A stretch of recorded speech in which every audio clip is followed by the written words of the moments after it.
Warning, Shut Up Let's Talk contains some rad but heavy language and adult themes and may not be suitable for audiences under 18.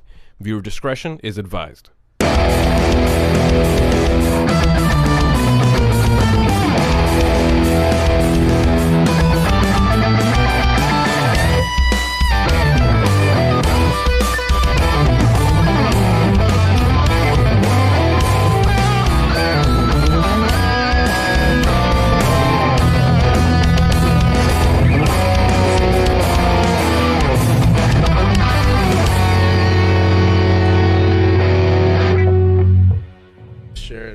What up, what up, what up? What's going on, everybody? Welcome, everybody, to Shut Up, Let's Talk, episode 107. Hanging out tonight 107 with Nightvisionnn and Team Khris tonight, man. What's going on? What's going on, fellas? Yo, what it is, what it do, man. How are you, man? How's it going, dude? Yeah, I'm feeling big 2020 energy, man. I'm feeling good. Just was happy to get the year over with. Dude. And I just feel that there is some great things, savage things on the horizon. It's about to get savagely, folks. It will be, yes. I'm excited for you guys, man. I'm excited, man. And you've been on this rampage, man. I've been keeping up because Chris told me about you recently, so to talk about the show and stuff. So I started following you, and yeah, man, you've been on this this. I see you, man. You're on this incline. I feel the energy. I feel the New Year energy. I make it appear like an incline. That's great. He's been on an incline for a long time, dude. That's a story I tell. I met always climbing. Yeah. And, but yeah, it's always it's a tale of love, passion, perseverance. Yeah. I love it, man. Just that's the beautiful part about social media is you can make the entire thing about getting back up. Absolutely, yes. And yes. just you just put it out there and go on and create it and just make everything an adventure. Yes, man. I love it. What a great way to begin the episode, folks. I love it, man. It's absolutely, guys. It's 107, guys. Today we're hanging out with, like I said, Nightvisionnn and Team Khris, guys. Hanging out with Nightvisionnn and Team Khris tonight, guys. You're a very, very good Street Fighter player, my friend. Yeah, I mean, a little bit. Not in tournament. I mean, there's been I had it was a lot of struggle. I mean, there were tournaments of going like 5 to 6 rounds deep, or just being able to mix it up and take rounds off people who are world champions and earn a salary throwing fireballs. That's awesome. To put that in perspective, it's amazing. Yeah. And I wouldn't trade it for anything in the world to continue just going and pursuing it, no matter what level I play at. It's been thrilling, really. It is. Fighting games are the one. A lot of games get your heart pumping, but fighting games, man, they have this new. I would say it's like millisecond chess. Yeah. It's Street Fighter has always been revolutionary. Yeah. Fighting genre, even back in the day when it was arcades. Mm-hmm. Even arcades to home consoles, they've always they've always been pushing an innovative way to get the genre going. Absolutely. I enjoy it. I'm not really good. I'm trash. Who's your Street Fighter character, but it's man? Okay to beat the thing is about fighting games is it's okay to be trash, because the real enjoyment of the genre in general is finding the little things that get you better and doing it differently, and then overcoming certain things that have been in your way. Because everybody on their journey, whether you're trying to win your local, trying to raise your ranking online, or you're just out there just showing up trying to go even or have a winning record in tournament, or you're trying to be the world champion, or you're trying to be Tokido and Punk. Everybody has an obstacle that they're going out there, putting it all on the line to be able to get past. Yeah, and so there's a lot of stories that go on within the community that gives the game experience a life of its own. And that really, I would say, relates in other cultures of games. I think, for instance, playing Third Strike competitively is the hardest Street Fighter game to play. By far. The pairing? Or other things? Oh, man, but the pairing is only the tip of the iceberg, my friend. Wow. It's then knowing what to do with the parry. And then understanding your opponent's ability to know the parry. Ooh. And then knowing what moves they're looking for and they want to parry. Now, a parry, for anybody that doesn't know, because, for the people that maybe don't know what that is when you how would you explain that, actually? Because you could probably explain it better than I could. It breaks the game. You have the ability to perfectly time someone's attack, instantly guard it, and instantly recover. Yeah. Like, you're not holding or blocking the move. You grab the move, and then you instantly cancel out into a move of your own while catching the opponent in the recovery of said move. But now sometimes you're catching opponent's moves who have multiple hits, like say 3 or 4 hits, so you have to time each hit.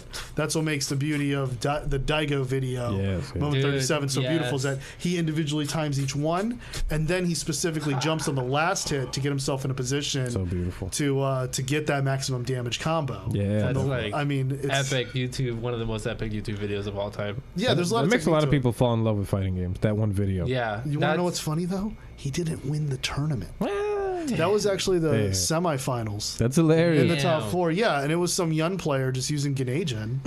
I don't know if you've ever seen that. It's like the custom combo super art. No. And it's so broken in Third Strike that you can hit it and then immediately juggle someone in it, and then immediately juggle after it wears off and build back the meter to be 1 hit away from activating again. Ouch. Dude, especially if you study like the frames of like each like little like how your animation just goes. People just study frame by frame, try to get like each split second. So, you know, good point. Let's go over some basic vocabulary. So let's talk hitbox. What is a hitbox? How would you explain a hitbox? A hitbox, I would say, is the active frames, or like the active movements.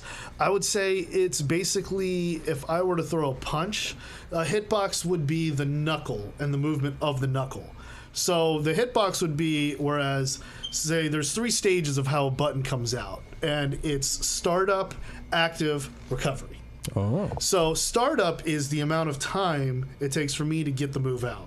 So there's like a period. Now, on startup, you can be invincible, or say on startup, you can go through certain moves. You could have full startup invincibility on startup, or you could have it temporary. So when it's like midway, it goes smooth, so you can time it. And there's different variations of it. Fireball, throw, projectile, any of those kind of things that can go around it. Now, that's on startup, okay? But if someone has a move coming at you and their move gets active while you're still in startup, you'll get counter hit. Oh. So basically there's that, and then there's active frames, and that's the amount of frames or portions of a second where a move is out and attacking, and anything that reacts to where the opponent's position is, aka their hurt box, an area which they can get hit and take damage. And it goes even deeper than that. Yeah. But just to give you like a basic understanding is that it's like Bitcoin. Those are very general. So if that area so say the hurt box is your shin, your face, you know, areas where you don't want to get hit, you know, and it's these nuts, perfect time for these nuts. And it runs into just the movement of the knuckle. Yeah. That's hit box, meaning hurt box, and then it creates that collision. And then there's like an area where the move is near, and then it forces the person to no longer move and go into blocking. Ooh. If they don't have a block button, which Street Fighter doesn't have a block button. So then they go into that kind of position. So that's really the range of it. So what a hitbox is it's the active frames that are coming at you past the startup frames, or like whether you do it through a move, through like certain properties that are able to do it. You start viewing these things as having more tools that create more opportunities that can lead to a lot of fun. That's a good explanation of it, because I always thought that it was just the boxes around, you know, like the frame of the character. Because anytime you look up hitboxes, you just see boxes around. You just see boxes around the character, you know, when they do like the examples and stuff. So it's just I thought it was that's just what it was. But I didn't know that it was beyond that startup point that you were talking about, which is pretty awesome. I didn't know that moves. Is this in most fighting games, or you're talking about just Third Strike? Yeah, this is very general in particular. You can do it with shooting games as well. Right. So backtracking it towards parrying, it's that what you can catch the active frames of an attack, and then you can individually catch the active frames of the attack, and then immediately do a move through the recovery frames of that set attack. Oh. And so it's not just knowing how to parry and immediately catch the attack, but it's also knowing what to do with the parry. because it happens in such a split second that you catch it and you go, oh wow, I caught his sweep. I'm not knocked down. Whoa, you don't have that time. Yeah, you catch it and then you kick him in the face and then do a special move and then you mash the motion from a super to get the reward. To get it, that's basically how Third Strike works. That's amazing. Yeah, but fun game. But you can play around that, and then there's this team tournament in Japan called Cooperation Cup, where people invent like these unbelievable variations to do multiple hit parries and cancel into an instant throw and escape things. I mean, you really see like some amazing stuff, but going back to it, what I really love about Third Strike 2 is that having the opportunity to have played in some of the tournaments up in the Northeast and in Texas and on the West Coast even a little bit, is that the people that play like gather. They don't watch it on the stream or on the big screen being presented at the tournament venue. They actually gather around the cabinet and they watch over your shoulder. They watch it from the cabinet from the view. That's exciting. Yeah. Even though it's streamed, it's being put on a big screen, projected, everything. Everyone's not sitting there watching the screen. They're gathered around the cabinet just watching and bringing that hype. That's symbolic. Yeah, that's just like the old days. Where's the Team Khris shirt of that? We got to get that. We got the cabinet and then just like a big crowd huddled. Oh, no, but that would involve me losing. I mean, Third Strike is actually, I really enjoy doing commentary for it, but as a player, it's my worst Street Fighter. And I use the most broken, unfair character in the game. Which one? Like, Chun-Li was a complete mistake in that game. Really? I mean, you don't need to play the actual game to win with her. I use Ken in every Street Fighter. So. Oh, he's excellent in Third Strike. I love He's Ken. great, yeah. I love Ken. Ken is awesome. I mean, Ryu, right? Ryo is King of Fighters, right? They got the character that's like the parody of Ryu, basically. The thing is that, yeah, it was kind of like SNK was just trying to create the next Street Fighter to put on the Neo Geos. But Capcom actually made fun of Ryo with Dan. Dan has Ryo's moves. Yeah. Is that the guy with the hat? Does he have a hat? Dan? Which one? He's got the ponytail. That's Terry. He signs autographs. Yeah, the guy with the trucker hat? I'm thinking about Terry in America. Yeah. I like King of Fighters quite a bit. I did too. I preferred it in high school. Cool characters in there. Who's Kim? Kim is the Kim Kafwan, Taekwondo. Super cool. Yeah. I love that with the kicks, right? Yeah, man. Amazing character. There's some really good stuff. Did you ever step on people's toes? No, I don't remember. That was the best. That's a cool move. I gotta check that out. down hard kick, and he just steps forward and just steps on your toes. Oh, that's hilarious, man. It's like if Chuck Norris just stepped on your foot intentionally. Damn. Now, okay, I got a question. For maybe both you guys know this. Yeah. So when you emulate a video game, right? Right. Do they play the same? Technically, and I'm sure that varies depending on what hardware you're using to run it. So, but I'm saying, let's say it's on a capable PC, like more than capable. That's a great question. Is it going to run the same? And the thing is that I hate to be the guy to say it depends, especially fighters and stuff. But there is a way to get like the perfect setting that would create like that lagless environment. I mean, like a lot of speed runs and a lot of Twitch streams are done via people using emulators, and the Nintendo Classic and the Super Nintendo Classic and the Genesis Mini, even the PlayStation Classic, all of them are retro Raspberry Pis, like retro Pis, so to speak. Yeah, kind of. Oh. They're like a system on a chip kind of things. Yeah, because I always get paranoid every time because we've all emulated on our lives, right? I'm emulating for. I was doing it in 5th grade, and I was terrified. Yeah. Back when we had floppies, dude. You know what was the first game I emulated? Anytime the door got knocked, I was always like, "They're here."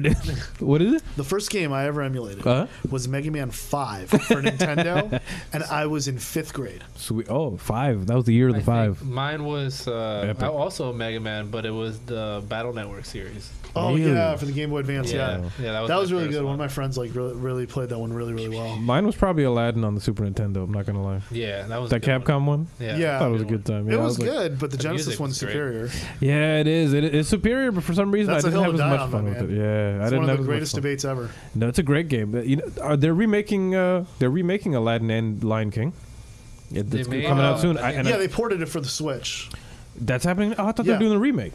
It's not like a full remake. It's like it's a collection with those classic games. Oh, whack! But the classic ones for the Genesis are great game regardless. I mean, Disney did not mess around back then. Oh no. In fact, My mom actually bought me because I was expecting to get an NES, and my mom was like, "No, the Genesis is better. You're getting this." Oh man! And so Damn. we got the Genesis as like a birthday gift or something, and I was crying because I wanted the NES. I was 3 years old. Okay. And I was crying, and to shut me up, my mom got me the Donald Duck game, which sweet. turned out to be Quackshot, and is one of the greatest adventures I've ever lived. Really now? That game is incredible. Okay. Donald Duck Quackshot. Yes, he travels the world for a hidden treasure with a plunger. Oh. That you upgrade 3 times. Oh. RPG elements. Hell yes. I mean, it's incredible. I'll tell you this too. Like the first stage is Duckburg. Okay, he goes over to the end of it, and there's a giant wall. And he's like, I have to get over this wall to get past. And the guy's like, well, you need like a special thing. I don't know. Go to Mexico. And political commentary, guys. There's like this. Yeah, for real. He goes, go to Mexico. And here's this thing. I don't know. So you go to Mexico. And then it turns out Mexico, you need something called a hero key to get through this ruin to get a tool that goes over. To I don't know why. You just go. And then you go back. Awesome. And then you go back to the old man in Duckburg. And you say, hey, do you know the hero key? And Donald Duck or whatever, right? Okay. I mean, I wish I could be Don Cheadle and be Donald Duck, but is that Don Cheadle who does the voice? Yeah, he did one episode, and it's incredible. It's the best thing. It's the best voice acting I've ever seen. You do the voice. Yeah, so you go back, and the old man's like, I don't know, are you a hero? So then he gives you the hero key. You go into a ruin. You go and dodge fire, mummies, all that stuff. And in the middle of it is Goofy with a red plunger that climbs over the wall and hieroglyphics. Damn. He's got hieroglyphics that solves a puzzle in Egypt from a wall collapsing on you. Mayan hieroglyphics used in the pyramid. I mean, I'm telling you, it's like it's some Illuminati shit, man. It is some Illuminati. Before Kingdom Hearts, dude, he was doing some crazy shit. Dude, yeah, right. Disney on Sega did not mess around. Yeah, dude. I can't imagine what the hell was going on at that time, man, because some of those games were pretty nuts, man. You killed Dracula with a plunger. Oh my god, right? That's like the that's legendary right there. I love it. What a great game, dude. Was there not a Darkwing Duck game, right? But there was some sort of like there was a Darkwing Duck. Was there a Darkwing? There was. Because I feel like I rented that a long time ago and I don't remember. What was the other one? The one with the dude with the cane. Oh, DuckTales. DuckTales. Yeah, Scrooge McDuck. Yeah. Oh no, they did the remake of that too, right? Yeah, with David Tennant as Scrooge McDuck. I think I have it on the Wii U. The Wii U. The remake on it. They remade it. Yeah, it was like a remastered version of it. Yeah. And they had like an orchestrated version of the Moon theme. I really want a Switch, man. I want a Switch. I don't have a Switch, and I think I need a Switch. You gotta get a Switch. I was playing Rocket League on the Switch, though. God damn, that game looks terrible on the Switch. Yeah. The handheld one. Good lord, that game looks. I suggest. It looked like a PS2 game. Yeah. If you want to be if you want to save some money, you should play. You should get a Wii U. They're pretty cheap right now. The Wii U? Yeah, man. I had one, man. You can get a lot of the Switch games on it. Yeah? Yeah, a lot of the Switch games are a bunch of Wii U ports. A lot of them are. I'm so annoyed Sony couldn't do anything with the PSP, with the PS Vita, I mean. Yeah, the Vita. That would have been a great time. They came up with a lot of great arcade stuff man, on there. I feel like the PSP, like RPGs on there. PSP did better with the fighters. Japan had a great time with the Vita. Man, I just because I had a PSP, I had the original PSP. I had a great time with it. I had some cool games. I have 2 of them. I have. They were cool, dude. Yeah, man. I still have. I have but the 3DS was one. The 3DS was too much fun. 3DS was slamming, dude. It's still slamming to this day. And to this day, it's the 3DS is godlike. Yeah. I mean, to be honest with you, my favorite portable system is still the Game Gear. The Game Gear I haven't played, man. Just because for its time, it was in color. You could play it in the dark. Who made the Game Gear? Sega. Yeah. It was godlike, and it had Sega Master System games. Was it the one with like the headset or something, or was that a different one? No, that was you're thinking of the Virtual Boy. Yeah. And that was Nintendo. Yeah. Ooh. Sega didn't mess that up. I actually tried one of those. You know, I'm afraid to now, but I was gonna try one as a kid, but. Would you like another beer, my man? Would anybody like another beer?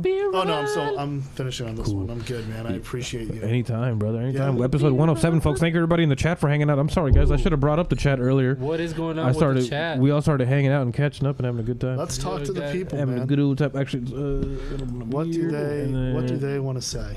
Let's display the unified chat total. Unified chat. Might take a second to load up, so we'll let that load up. In the meantime, folks, hope everybody's doing good. How was everybody's New Year's, guys? Did everybody have a good New Year's? Did you guys have a good one? What'd you guys do? Mine was amazing. I cleaned up my room. Oh, you were, man, you mentioned that briefly. Man, I'm so proud of that. I'm happy for you, man. That's a great feeling, dude. It's great. The lovely Claudia helped me with yeah, and great, you're dude. blessed Thanks, for that, man. I love the energy of your room. It has another level. Man. Like it's got a lot of character to it, you know. Thanks, man. Appreciate you, brother. it's just hard to clean up your, like, I don't know. I just feel it's weird and hard for a single guy to clean up his room. It happens. Yeah. I mean, we don't have the creative vision to. sometimes. You have to do it. It's a bridge you must cross. Yeah. Well, you got to do it. Like True, you realize true. how much more you respect yourself. Like just like you look forward to walking into your room. Yeah. It's like you. I mean, I'm antisocial, but like I feel like inviting people. I mean, that means stuff, man. Yeah. Right. You know what? Go ahead. It's the worst when you like do laundry and you like halfway there, and then just pile up. You have a pile of clean laundry, Yeah. and then a dirty room. It's like the worst combo. Yeah, no, definitely, man. No, you know what it is.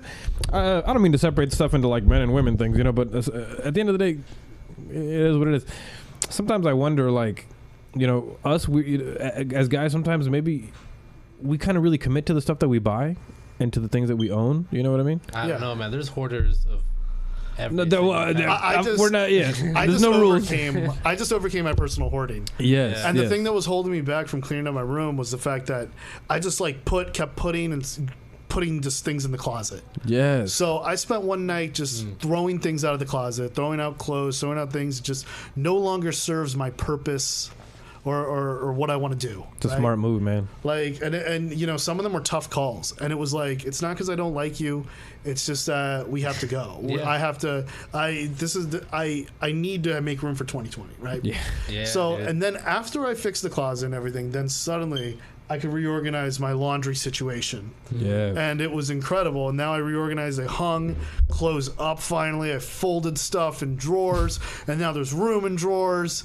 And it's breathtaking, man. And then, but I reorganized all my consoles. Ooh. And this is where it got personal for me, because I have this hand-me-down drawer, this old antique-looking wooden drawer, and the drawers are just, I mean, they're closed. Obviously, you got to be organized, and they're organized with like Sony stuff, Sega stuff, like Dreamcast, Genesis, Saturn, Super Nintendo, NES, N64, Game Boy Pocket, Drool, like Wii U, and GameCube, and it's different cables and all that stuff and everything. But it's just closed up in this old ass drawer and all that. And now I see all these. I'm mad because I'm seeing all these YouTubers, man, and they just have instant credibility because they have all that stuff that's tucked away in those drawers. Yeah. Like they have it all up on their walls, and they're like, yeah, you take me seriously now.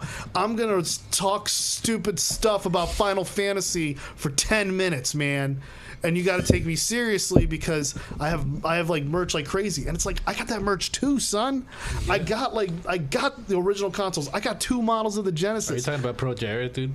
I mean, there's a lot of people, but Pro Jared's setup was nice. Yeah, that made me credible. Yeah. Like, and actually, I actually liked his review of Final Fantasy 2 for the NES. Whenever I think like YouTuber and Final Fantasy, but I haven't kept up. I wasn't big on him though. The normal Boots crew in a while. I don't. I used to be into PBG a while ago. Peanut Butter Gamer, right? Austin, I think his name. He's funny. He was cool. I just watched JonTron stuff. Yeah, I think he was funny. I think he's hilarious, but he doesn't really do gaming much. Yeah, I like the Game Grumps original, the old school stuff. They still got to go on. They're just the grumps now. So. Oh, shout out Hayward Collins, who says LMAO facts, probably talking about the cleaning that we were talking about a second ago. Yes.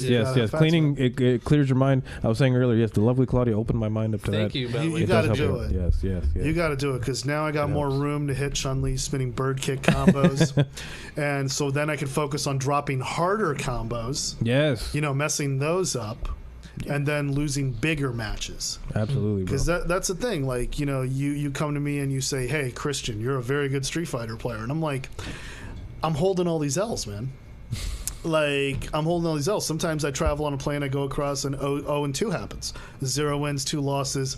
I'm hanging out, drinking, and just getting casuals with, these great players. Yeah. And, those things happen. So it's always like, it's crazy because you'll go higher and higher up the mountain, but then there's one combo or on one 50-50 guard break guess or something that a 50-50 means that it's like a 50% chance I have 1 or 2 options, and no matter what, you have to get hit with it or escape it by guessing right.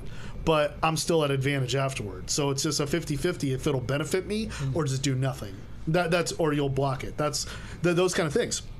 So it's like, even those, like not being able to fully have those per se or everything, or losing to them, not being able to defend them, like they expose your weaknesses, and then it's like I can come to you and you go, hey, you're a great Street Fighter player. I'm like, bro, I'm trash. Yeah. But that's the way we are in tournament, man, because like we got the art of competition, right? I have a friend that does that in Smash. He's a pretty fucking decent Smash player. Smasher. Yeah, but I everybody says I can hang in Smash, but because it's Smash is a tough game. It's such a party. It always game. felt so floaty to me. I couldn't catch the vibe. Yeah, ever. it's kind of like a party game. Street Fighter is more of like so much fun. I always feel like, dude, to me, Smash Brothers is like painting with a brush, whereas like Street Fighter is like having a pencil. You just get so detailed, just get so in there. They're both just as detailed. To me, it felt that way. I'm saying, my perception of them. It depends on. What I was gonna ask you, because I really don't play any of the new Street Fighters. Does it get patched a lot? Do you get a different sandbox? Or? We have a patch. Street Fighter 5 gets patched every year. Okay. And there recently was a patch. I would say we're about 2 weeks into it, and honestly, I think the patch is the best version I've ever seen. Yeah? I mean, they just decided to make everyone crazy.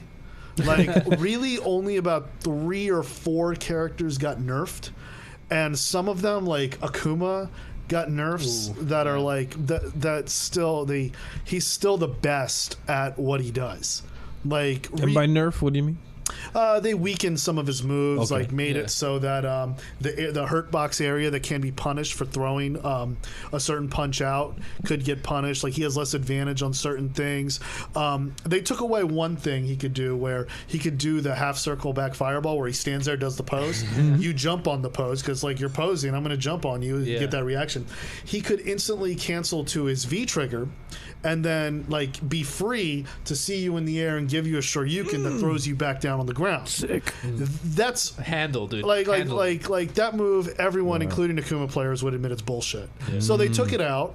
They took that out. But it's honestly some of those things. It's like, trust me, man. You could do things another way and still be ridiculous. Awesome. And I think it forces everybody. It brings like new life to the game. Yeah. Like, whenever you get a patch like that just fucking shakes up the sandbox, dude. Just like doing. They added a new. What the fuck. Everybody got new moves, and some people got like a whole page full of changes to certain moves and stuff. Probably like a whole new game, right? It really does feel like a whole new game. They expanded the life bar and like the amount of effort it takes to dizzy someone.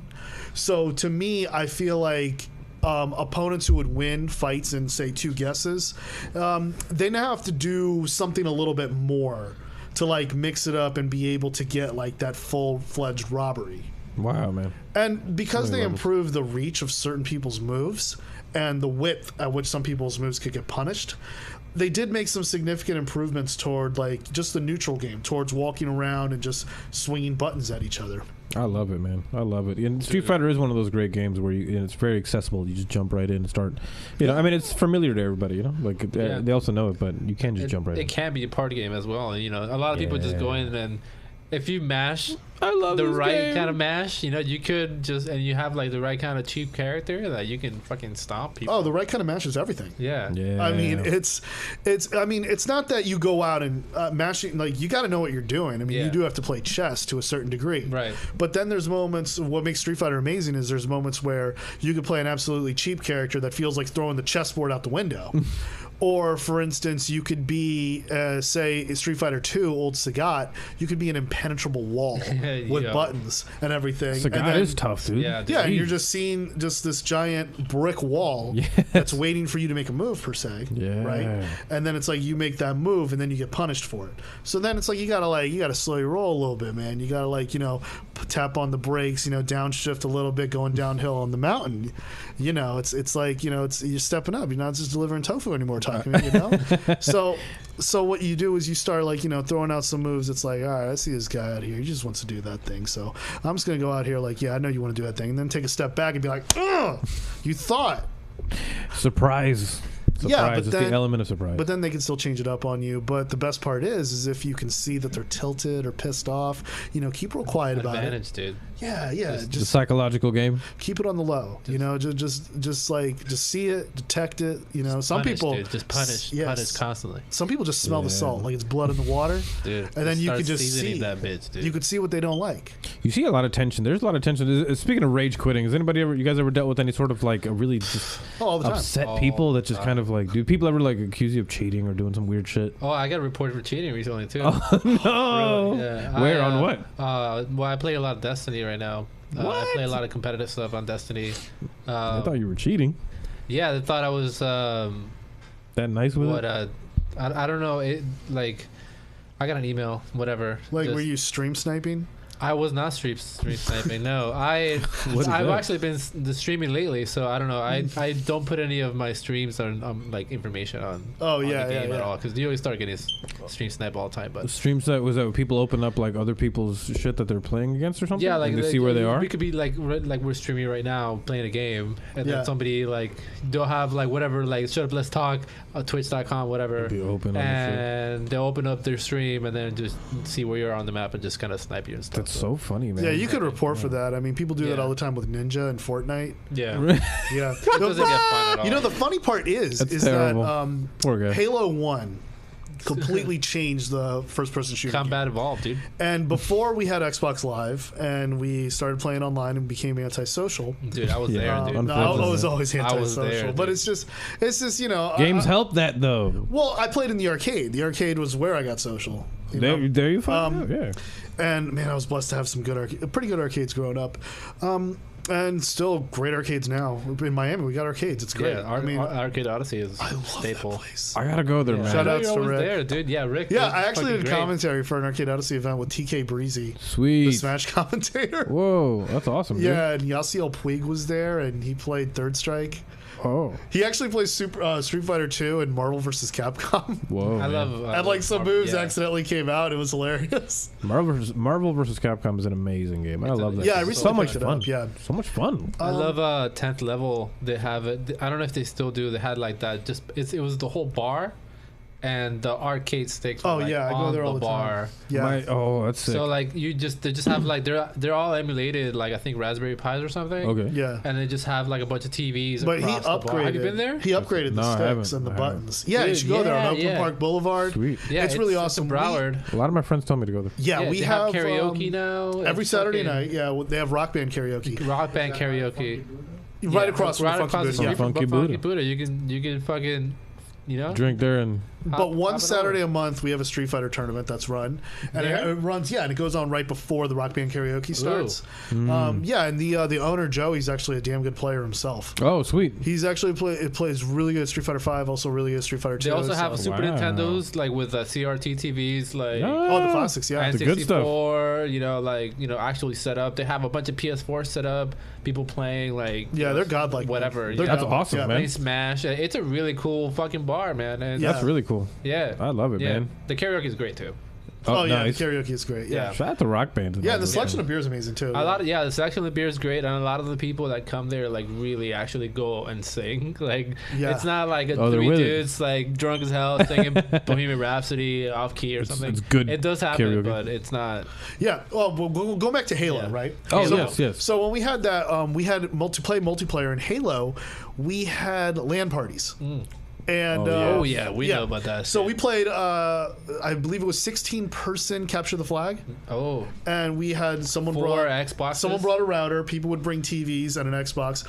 And it was my friend who was rich and lived in Davie and invited everyone over. So everyone was in a different room with their own TV, network cable, and in the group, right? Sick. Yeah. So, I was always in rotation and stuff, so I would kind of just like go in other people's rooms and just kind of like just see where they're at or where the flag is, and kind of just hey, I may or may not know. What are you screen hacking, bro? What are you screen hacking? That's damn. Where it is and everything. Stop looking at my screen. That's hilarious. It was Intel. It was amazing. Awesome. That's so funny, dude. Dude, that's hilarious. I love that kind of like this, teenage kid politics. Spy, dude. Oh yeah, kind of like he's working games. I have a story like that too. It was for Wilma, Hurricane Wilma. Oh, that was the best hurricane, dude. Yeah, to ever hit Broward. Yeah, the best. My all my friends lived in my community. Like all my best friends lived in my community. We all had Xboxes. So, but my dad was the only one that had a badass generator. So, like, I did too. All my friends came to my house, Yeah. and we just set up all the Xboxes in my fucking different rooms. And like all the kids in the neighborhood just came over. We like a bunch of parents brought meat over. My dad was just grilling. Oh, Dude, it was lit. That's a turned good into time. a block party, Yeah. dude. That shit was lit, dude. I had to Shout out use, to Xbox. Yeah, Xbox has brought everybody together. I had to use 3 extension cords after Wilma to reach around the house to get to the generator, and then use that extension cord, connected the router and everything. I had an S+ ranking in Dead or Alive 2 Ultimate. Ooh. One of my favorite fighting games of all time. For the Xbox, right? Yeah, for the Xbox, yeah. And I have that too. It's and I was pretty playing fun. on Xbox Live with like no AC, and I was just talking. Like people were asking me because there were people that I was cool with and talking to, and like they were asking me like, "Oh yeah, did you survive the storm and all that stuff?" And Yeah, man, I'm here, dude. it's like Hang I'm out, floating bro. floating right now. That's awesome, though, man. You know, shout out to the original Xbox. That was a great Hell console. yeah, dude. Xbox It really was, Live. yeah. Dude, my friend got me for my, I think it was Christmas. Shout out to my friend Mario. He's a good friend of mine now, chilling too. He bought me 1 year pass of Xbox Live. Wow. That's Dude, love. Back in the day, it was like what, like $40 or something like that. $40, yeah. And dude, it fucking we played so much Halo 2, man. It was Oh, I so bet, fun, dude. Oh, yeah. dude, so fucking fun, dude. Man, I got into getting online a little bit late. Actually, like the first time I actually had a system that I can get online with my headset. You know, Yeah. it was a 360. I had a 360. Yeah, great console Excuse too. me. It was great. I had a good time. I played a lot of Red Dead Redemption. Oh, that's Played that that's a online. classic, yeah. And online was a lot of fun, man, because like I would like, you know, unfortunately I caught it kind of late, you know, but at the, like I played 2010 or 11. Well, you were at the same time you were mastering the fucking guitar, dude. Yeah. True. So- But you know, whatever, you know. But the online thing was fun because Red Dead Redemption, you could go out and you'd like hunt with people, and you don't get any rewards for that. We just do it for fun. We'd all go out there with knives and just start hunting, looking for bears like in the snow. Dude. Oh yeah, you just I never wander. played that like game. that's I what the always wanted online. to. That's what I've always awesome. wanted the online experience to be. Like it's fun when it's just like because I used to shot like my idea was fun when I was online because I was always on the internet like in the mid 90s. I was one of those that had earlier Yeah, access to it. dude, me too. I was one of the first people to have high speed internet. My parents were very into technology. Cool. And I just so, lived next to an internet cafe, but Oh. so I was always on IRC chat. Ooh. I was always on IRC chat and other like chat clients, mucks, muds, multi-user dungeons. Sweet. You know, like pretending to be and playing like these RPGs that are text-based with other people. Sick. But you're just meeting other people and interacting with them. in chat rooms. And yeah, that was a very interesting part of my childhood. Was that I actually did meet people off IRC, No way. off these chats, and even some people I know today, I met because they followed me on LiveJournal. Nah, Ooh, dude, LiveJournal, dude, LJ, yeah. I remember those times. And I didn't use it, but I had a Back friend in that the did. day. it's incredible how the old internet like has such beauty in its antiquity. It was more honest, I feel, right? Yeah. Yeah, it People definitely didn't want was. to hide as much. They were more like, "Oh, this is a cool new thing. Let me be myself on it." Yeah. So, with that said, online gaming today, I absolutely hate it. Yeah, I see mean, what you're saying. even, and it's every single fighting game too. Yeah. Like every fighting game that I play online, like I just feel like it's a different experience from what I grew up in the arcade. And I Yeah. always would prefer having an experience that's closer to the arcade. It just, I don't know if it's how the game functions, the latency between the connections, just how it feels, how it serves, but I'm a completely different player in person than I am online. You think it's that you feel the people's energy and you're kind of Well, like, you it's- like having the opponent there? Yeah, I do, honestly, and I can't really explain Yeah, it why. dude, couch co-op was a staple of gaming. I love it. Yeah, I love couch co-op, and best. the disconnect is To now, me, it feels like it doesn't now- exist anymore. But to me, Yeah. that is video games. That's why, like, when I see video games today, I'm that 100%. I'm like, yeah. this is not what I, like, dude, me and Now my best everybody friend. just has to have a ticket. Oh, yeah. Dude. You gotta have your own console, Like, your own copy. I love- They Yeah. released a You know. recent beat 'em up, and that's actually we were talking about that earlier. That's my favorite genre, and you know know that too. My favorite genre is beat 'em Oh ups. hell yeah, dude! And you know, Final Fight 3, my I favorite. mean, I love shoot 'em ups, dude. yeah. Lucia in Street Fighter 5, by the way, you should check her out. Oh, cool. Yeah, she's in there. I didn't know that. Yeah, it's pretty good. But in particular, it's just that it's just having that presence and what it just becomes a different experience. And I feel like, because I used to play online like KOF. I used an online emulator when I was in high school. Sweet. So I was like one of the first people to play fighting games online and everything. And it was a different experience and I accepted it. But I never wanted it to be the actual experience. Yeah. And for that, it's just, and couch co-op, right? So we're talking about beat 'em ups. I got River City Girls. Okay. And everybody that's playing it is playing it one player.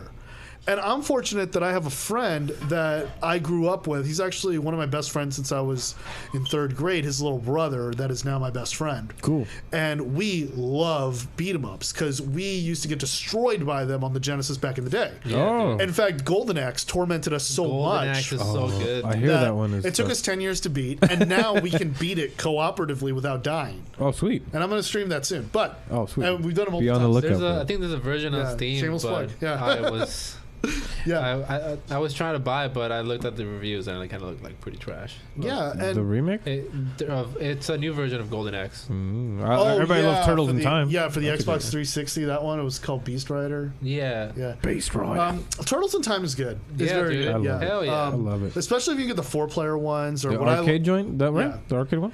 But Which so they we have it at we- Arcade Odyssey, I think. They do. They have the 6-player one, and I want Yeah. to stream having a 6-player run of that. Whoever's down. I played it at a will do Dandy it. Bear. You know, it's funny because I played. Dandy Bear. The dude. Dandy Bear was like a Chuck E. Cheese. You know, I'm sure maybe you know. Yeah. Well, so I used to play it at Discovery Zone. yeah. Well, they have it at Chuck E. Cheese also. Turtles in Time, right? They had it Yeah. at Chuck E. Cheese as well. Well, Oh it's yeah, funny. that used to be one of the best The arcades. It's like a staple, yeah. Yeah. You know what's funny? I was at this place, Dandy Bear, and I played the console They one serve so alcohol, much. by the way. Where? Who does? Dandy Bear. Do it? What? I've never been there, Maybe that's but why I they looked didn't up last. a menu of theirs, and they have alcohol. That's awesome. I wonder I if don't- everybody, all Gotta all hit the up Dandy parents Bear. wanted to go there. I got to be dandy at Dandy Bear, yeah. I'm just saying, but you know, I'm 33 and I don't have any children or convictions, so thank God. But I need to find an excuse to go and get turned at Dandy Bear. We'll be there with you, my man. We'll I mean, get, I don't for the wanna pizza. just- We're gonna get the pizza. I mean, by this age now, we're gonna be like what 30 something. Like it's gonna. It's either you're dating like younger or like you're starting to date people with fucking kids, dude. we're here for the games, guys. You know, I it's hard, know it's like. it's hard to find. Should I you know, should I set up like a date with like a single mother and just be like, Yeah. look, I wanna I just want to get turned at Danny Bear. Like, just show up with a purse full of coins. just let me. No, just ask her to show up. You'll have the coin, dude. I just want to get turned at Danny Bear. They probably like Chuck E. Cheese is like a 2-beer limit. You have to. I think. You Oh have to yeah, have a right. kid. Yeah. They're like, sir, Don't we you already have to saw have a you. kid to hang So it's out like, in I at buy Chuck E. two. Cheese? You can't Do just you? like be You can't go there as like can't a just be grown ass vibing. man. as a Chuck E. Cheese. I No. think you have to have a kid. Really? Yeah, you can. Yeah. I think you can't just be vibing, dude. Is it, are those Chuck E. Cheese rules or just ethics? Like, what are we? What is it? I'm sorry for this amazing tangent. Right? I'm just saying that it's just something that I've been thinking about Yes, in my yes. future as a content creator. Is Absolutely. getting turned at Danny Bear. That'd be great. I think it'd be great. Hanging out At the ball very pit, least, the dude. Dave and Buster's, right? At least that's where. But Can we talk about the backtracking ball to the pit, 6-player though? X-Men? yes, Oh. yes. But we'll X-Men. get to the ball pits. Arcade ball pits, just the piss pit, just Yeah. piss everywhere. Yeah, Probably. I don't You know, it's just the whole experience is a mystery. That's just the whole. you It never is. know where you're gonna get in a ball pit, dude. it was a mix. I remember, yeah, those McDonald's play worlds. Somebody, I were found a diaper one time that was terrible. just- oh my god, And I'm a like, diaper, How dude. does that happen? Bro, it wasn't full. It was just I don't think it was. Was full. there like there had to be? I think somebody just rolling around in there just lost their diaper. There had Maybe to, it was one of the grown men. That was, oh my oh no. no. There had to be like some parent or guardian Oh gosh. deliberately dismount the diaper. Yeah. Maybe I don't know. We're leaving Maybe- it behind. I was a Just kid. run away. You know, I didn't think I mean, much of it. was the diaper like open or was it like sealed? I think it was closed? open. Yeah, it was open. I just It was once open. I saw it, Oh. I was just kind of. Then like, the kid walked might have away. taken it off himself. You know, It was a ball pit. You know, they could have Yeah. just gone off. Kid was like, But "Fuck it, I'm breaking free." Nobody was watching over this kid. Like, why is this kid naked now? No, we don't watch over the ball pits. We don't. What happens at the ball pit? Everybody just stays ignores in It's the in the ball ball pit, dude. pit. Okay, that was always. Everybody's like, we're gonna let your parents deal with this instead. All right. Anyway. Dude. Woof. Anyway. So 6-player X-Men. yes, X-Men. Colossus. Which, by the way, that game was based off of an awful pilot cartoon. Wasn't it of the X-Men series? Yeah, it was called Pride of the X-Men. The main character was Kitty Pryde. She was like a new X-Men recruit, and she had like Follow the Ways. They made one pilot, and they casted an Australian voice actor. And they made Wolverine Australian. Oh my god! I mean, and it's ironic because Hugh Jackman is Australian. Yeah, and that's what I was thinking. In this cartoon, they actually made like him ethnically Australian. Wolverine's actually Canadian. Oh, and he's like, come on. Oh yeah, I'm gonna go and catch this dingo. Dude, I think I've seen this. It's like, that's not a knife. This is a knife. No. And he puts his claws out. He's like, that's a knot.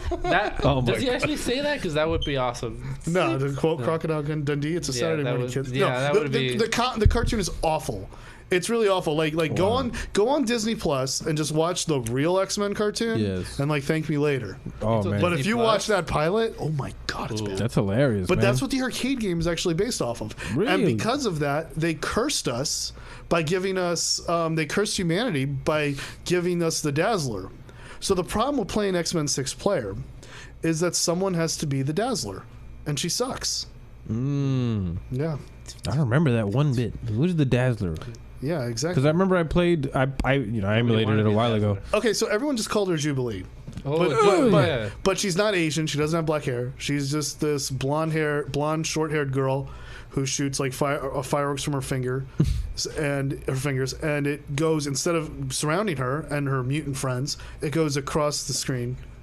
And so you have to like stay away from it. And her normal regular text sucks. And she has blonde hair. She's not Jubilee. Oh, like people think she's like a ghetto Jubilee when they play her. Yeah. She's not. She's there and she sucks. Go to the bathroom, and she ruins 6-player experiences. Yeah. So it's like when you organize a 6-player X-Men run, someone has to be the Dazzler. Oh, geez, that's kind of intense, man. That's a bummer. Yeah. Oh, man, co-op. I got you. Speaking of co-op, man, we were talking about that. One of my most recent experiences with really good co-op. It was this game called The Forest. Have you heard of it? No, I haven't. What console is that on? It's on the PC, and it's really cool, man. It's like you start off the game with like, it's a survival game, and you start off the game on an airplane. The airplane crashes. You crash land on this cannibal island. Oh man! And then you have to survive on this island, and you have this plane wreckage. So you obviously have a couple of resources from the plane yourself. And it's you 2-player. Yeah, and then you can join co-op. People can also join first person, top down. First person, yeah. First person. You got to chop down split trees. Screen. I don't. Well, not that I know of actually, because I played it online, but everybody had their own thing. So yeah, when you play online, you have split screen. Yeah. And it was really fun, dude, and it was interesting. And obviously there's cannibals on this island, so you do have enemies. You can choose if it stresses people out too much. They also have a cannibal-less experience, so you don't have any enemies. You can also just build and do whatever. Oh, you can just wander the island without getting eaten. Yeah, and then you have like a health meter, and you have your water meter, and all this kind of stuff. Your typical survival tactics and stuff, but. You got to build a fort. You got to chop trees down. There's elements to it. It's a fun game. Is there something like Wilson? I don't know actually, but one fun thing that I will say, one little anecdote. I was online with my friends. They had already been playing this, so they let me join in on their game, and they were like, "Oh, we got to get your resources. Come follow us." So that we're like, they had their backpacks. Where I'm following them through this thing, and there's like this there's like these rocks, and there's like a pit, with like a rope going down, and we all went down this pit. Eventually, they found these tourists that have been, that explored, and they got killed by these cannibals, and they were like these, I guess they were from Japan, and in their suitcase, they had one of those they had like a katana in the suitcase, like one of the ones that they were traveling with. Oh yeah. And you could use it as a weapon now. Oh, that's pretty cool. Which is really cool. So little things like that, like little things hidden around the levels like that. So. Oh yeah. I mean, usually like in the survival horror genre, there are things like that, and I remember there's a NES game called Haunted Castle, where it has like those style of puzzles that you often see in like old school Resident Evil, where it's like this statue's missing a nose. Yeah. Oh man. And then you find the nose in like the sewer of another building in like some other room. It's like, hey, there's a nose. How did that nose get there? Give me 1 second. Is that Legato? Yeah. Sorry. My cat is making noises I've not heard. Oh man. Sorry. That was a weird experience. Because I was like, is that my fucking cat making those noises? Jesus Christ Almighty. Awesome. Anyway, man, we were talking about survival games while you were gone. Very interesting, because we were talking about co-op. Co-op survival games is a whole new experience. Oh, I love it. I mean, you can go all the way back with it with, I used to play Prince of Persia and Pitfall for the PC. Would you like a beer, man, by the way? Yeah, I'd like one. Go, you can take this one, actually. Okay, thank you, man. No problem. Thank you. Cheers. Appreciate it. Cheers. Yeah. Yeah. What were you saying? Which like, one? the thing is I love hard games. Oh, yes. And one of the things I want to start doing in my upcoming content is making fun of. Oh, thank you, by the way. Yo. Shout out Randy. Thank you, Randy. Love you. Okay. We would play. We just like to find games that just people like hated all this time and all that. Like, I played Mega Man 1 just to get to the Yellow Devil. Okay, I haven't played through Mega Man 1. But you know, the Yellow Devil is like that giant yellow thing with a red eye that like turns into these blocks that shoot across the screen, reforms, and then fires at you, and then reforms across the screen again. Okay. And If these you little play blocks. Smash, he's on there too. Yeah, he's actually in Smash. Yeah, he's in Smash 4 and in Smash Ultimate. Sounds pretty gnarly. Yeah, like I figured out how to beat him. It took a while, but it's just like You can beat him in Smash too. yeah, you can, or you could just like kick back, get to the other side of him, and let him mess with your enemies, your friends, or whichever. Mega Man was hard for me, dude. Yeah, it is hard. And I was playing through X and like X1, X2, and X3. They're fun. Just a couple of levels of each one because I can't deal with it, dude. Yeah. Oh, thank you, Mo. X is difficult. crazy. It's just Mega Man is I think harder because you're more limited in your options of movement. Like Mega Man, you could dash, jump off walls, charge up people's powers. Mega Man, you just run and there's a dog. Yeah, and the jumping feels so weird. It's like you got to be so exact with it. It's very, very. And if you want to get to a really high place, you got to jump on your dog. Oh yeah. Oh yeah. You got to call out Rush. You got to jump on. I never him. liked calling Rush because I always felt bad. Oh. I always got it hard. Yeah, like the Rush jet. Yeah. He would come on his jet across screen. You're like on his back, Just like riding. Oh, you know what? I did like that part though. So you really can quick. do Hadouken in Mega Man 2. Yeah, you can Mega Man X. Yeah. With the motion and everything. I can't believe we're already about an hour into the show. What the hell? How? Time flies. How? Anyway, really quick, let's go ahead and open up the Street Fighter really quick because I would like to see people to. I would like for people to see. Okay, sure. Yeah. Some skills. Let me go ahead and get this ready really quick, folks. I have Street Fighter running on the other TV that you guys cannot see at the moment. The production value of the so show let me is see so what I fucking can great. We're trying, man. We're trying. PS4 pad. We're trying new things all the time, trying to improve the show, trying to make it fun for everybody. Like, so I started playing a lot of Dan in Street Fighter 4. Oh, sweet. And I just... we have Third Strike here, too, if you'd like to show that, or whatever you prefer. Oh, there's also the Street Fighter 2 HD Turbo. Oh, HD Remix? Blabadoo, yeah. I'll do SF4. No, okay, cool. Yeah. So we got it loaded, just mics. messing around trying to style and stuff. And Do you stream, by the way, anywhere? I'm starting to. Yeah. So this year we're Khris. putting together a stream setup and studio and computer and everything, and Sweet. we're gonna make Team Khris happen. There's gonna be a vlog. There's gonna be a stream. Damn. And I'm gonna be streaming weekly. Probably trying to put out videos out there.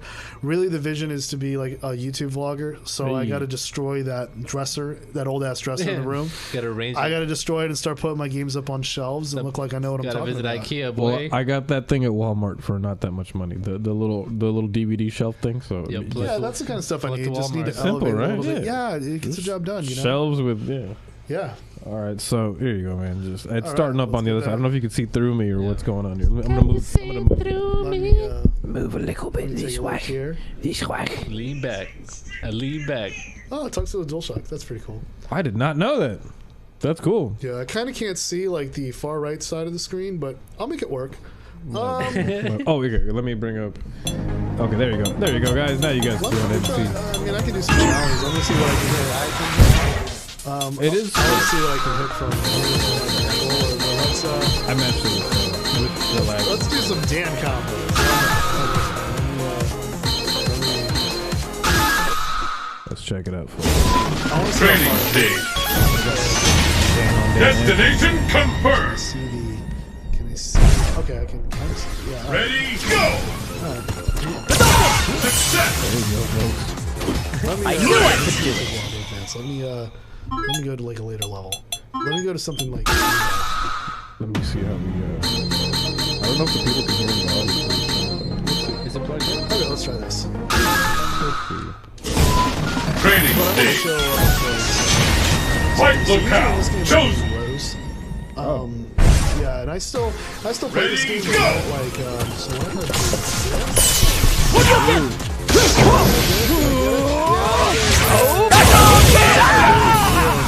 from Art of fighting style. I knew I could do it. Because he did that, it was like oh, show Koken or something. Okay, so here I gotta do. Oh, this is a fun one. Cancel my Shoryuken.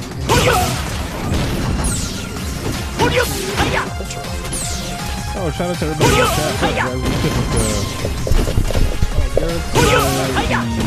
sync with the audio. Oh, sorry about that, man. I forgot because I had to delay the video because this is delayed.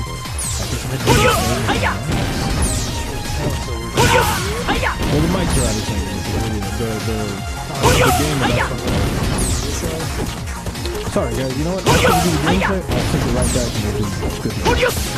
No worries. But thank you. Victory is mine! So I have to hit this. Ready, go! Nightvisionnn In the chat for okay. Here we go. So we got.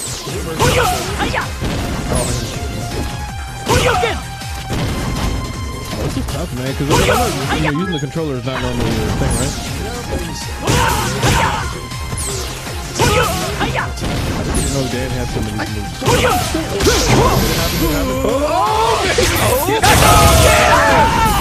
moves.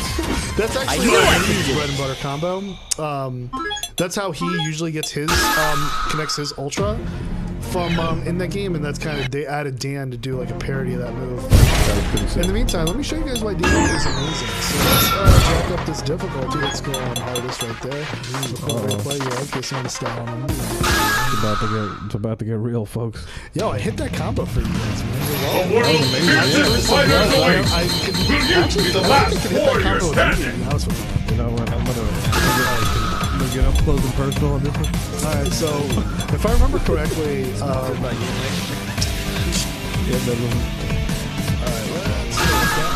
why does beer have such an attractive noise in the bottom of Isn't it, Mike? That's right. Cheers, The babe. Psycho Dojo Cheers. is now accepting Cheers for applicants. that epic combo that we just saw. Cheers, yeah. Team Khris, 220. He's there.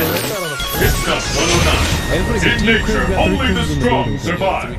Which of these warriors will illustrate this principle This is today? what we call the missing puzzle. The battle has begun. Fight! I set this on next to him. Go to focus, okay? One back. Oh, now I'm catching Not quite! Hadouken! Shoryuken! It's like positive at a daily.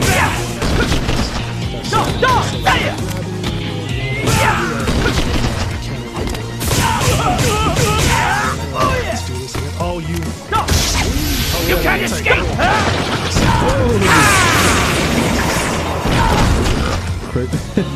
Here I go!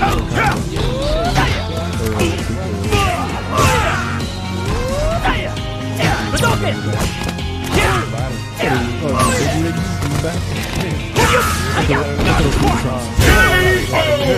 Nice.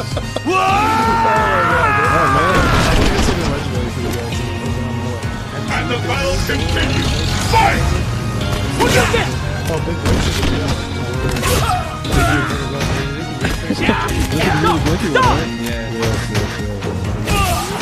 Remember Big Mother Truckers?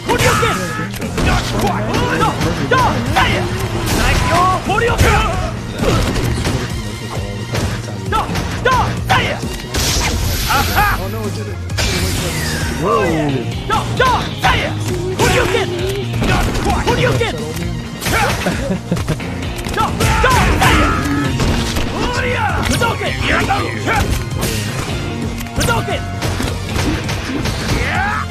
What's that move? I was like, I thought we already warned you, Grandpa. It's like some old guy. He's like, but I didn't.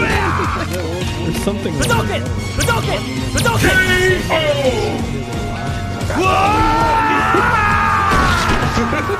You win! Oh, amazing. The mama guy. So the thing about Dan is like, he's not locked in. With Dan, it's like, I'm not locked in. South America.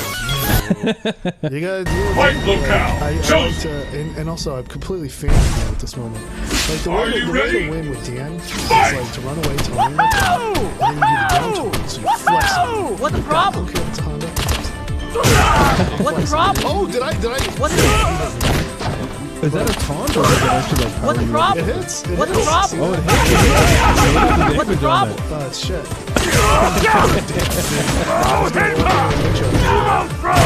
I'm a scrub.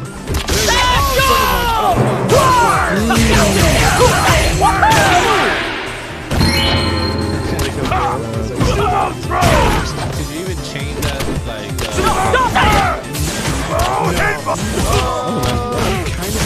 The damage looks so funny.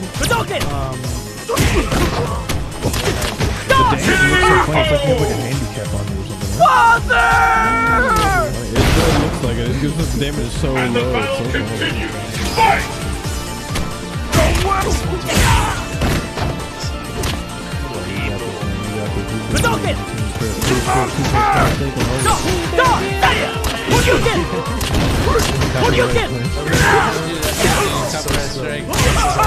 I am Mako.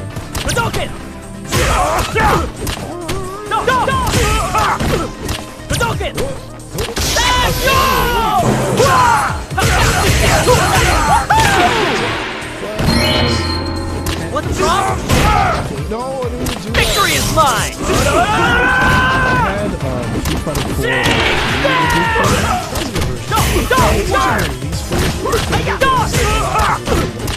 A lot of people say it's the best. I just got my 360 at the time and it was like, it just come out.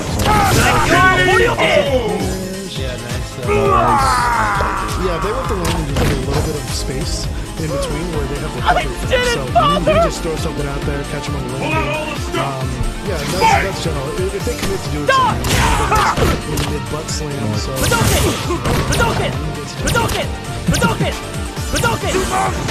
Overtime beat on this one more, right? You keep adding him up to it, you look at the beat on overtime.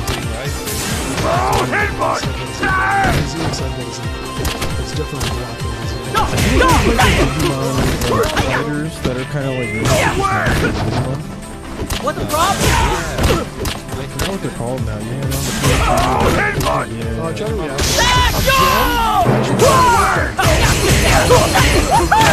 Rumble Arena or something. Rumble Arena.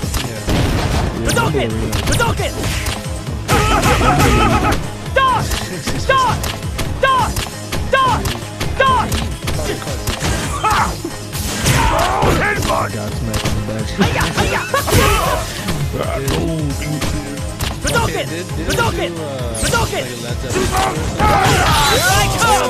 How did that happen?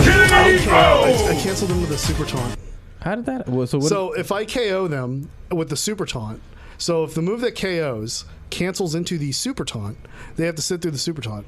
Whoa. No problem. I can do this. I'm just messing. The curtain is raised on the world's most extreme fighting Show that tournament. off for you on the stream. South America. Cosmic Elevation. Fight locale. Chosen. This is some good Dan play. If you guys have never played with Dan before, like, I've done it for fun here and there. It's not an inspiration. It's ever. It doesn't work. But I can't tell you that.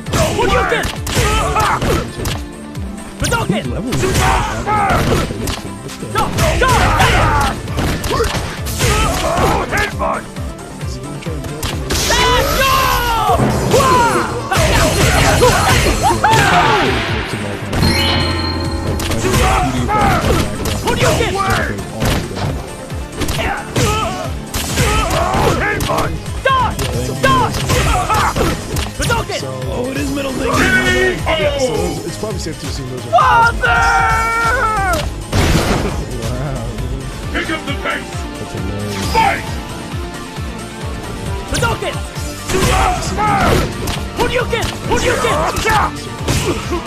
Both slam. We need the Nelly. We need the Nelly.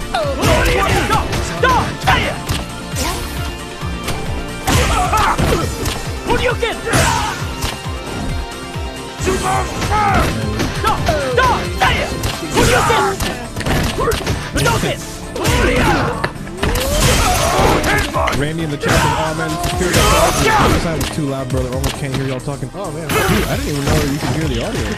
K.O. Oh my god. You lose. To scam people? That's what you didn't think like in that currency when scam people? Really? No problem. Whoa. Sorry, guys. Hopefully the audio is a little bit better now. I lowered it a bit. I didn't even know you guys could hear that, guys. I didn't mean to be so loud. This is first time technology, guys. Shut up, let's talk. Shut up, let's talk is doing brand new things with you guys. We're changing. We're pushing boundaries. We are, guys. I like this to be an interactive show as time goes by. So I'd like for you to hang out with us, check out some games, check out some talk, Vibing. live it up. We're shutting up, dude. And me just bringing out the Dan for you guys. Oh, I like it. We got Lime Dan right now. We got Lime Dan. Oh, Lime Dan is great. Look at that. You get that key Check lime out the flex. fit, dude. Ooh. Dan looking like a LaCroix. Take out the fucking fit, Ready. bro. Definitely. LaCroix. I forgot where Yeah, LaCroix, where Lime LaCroix ranks on the tier list.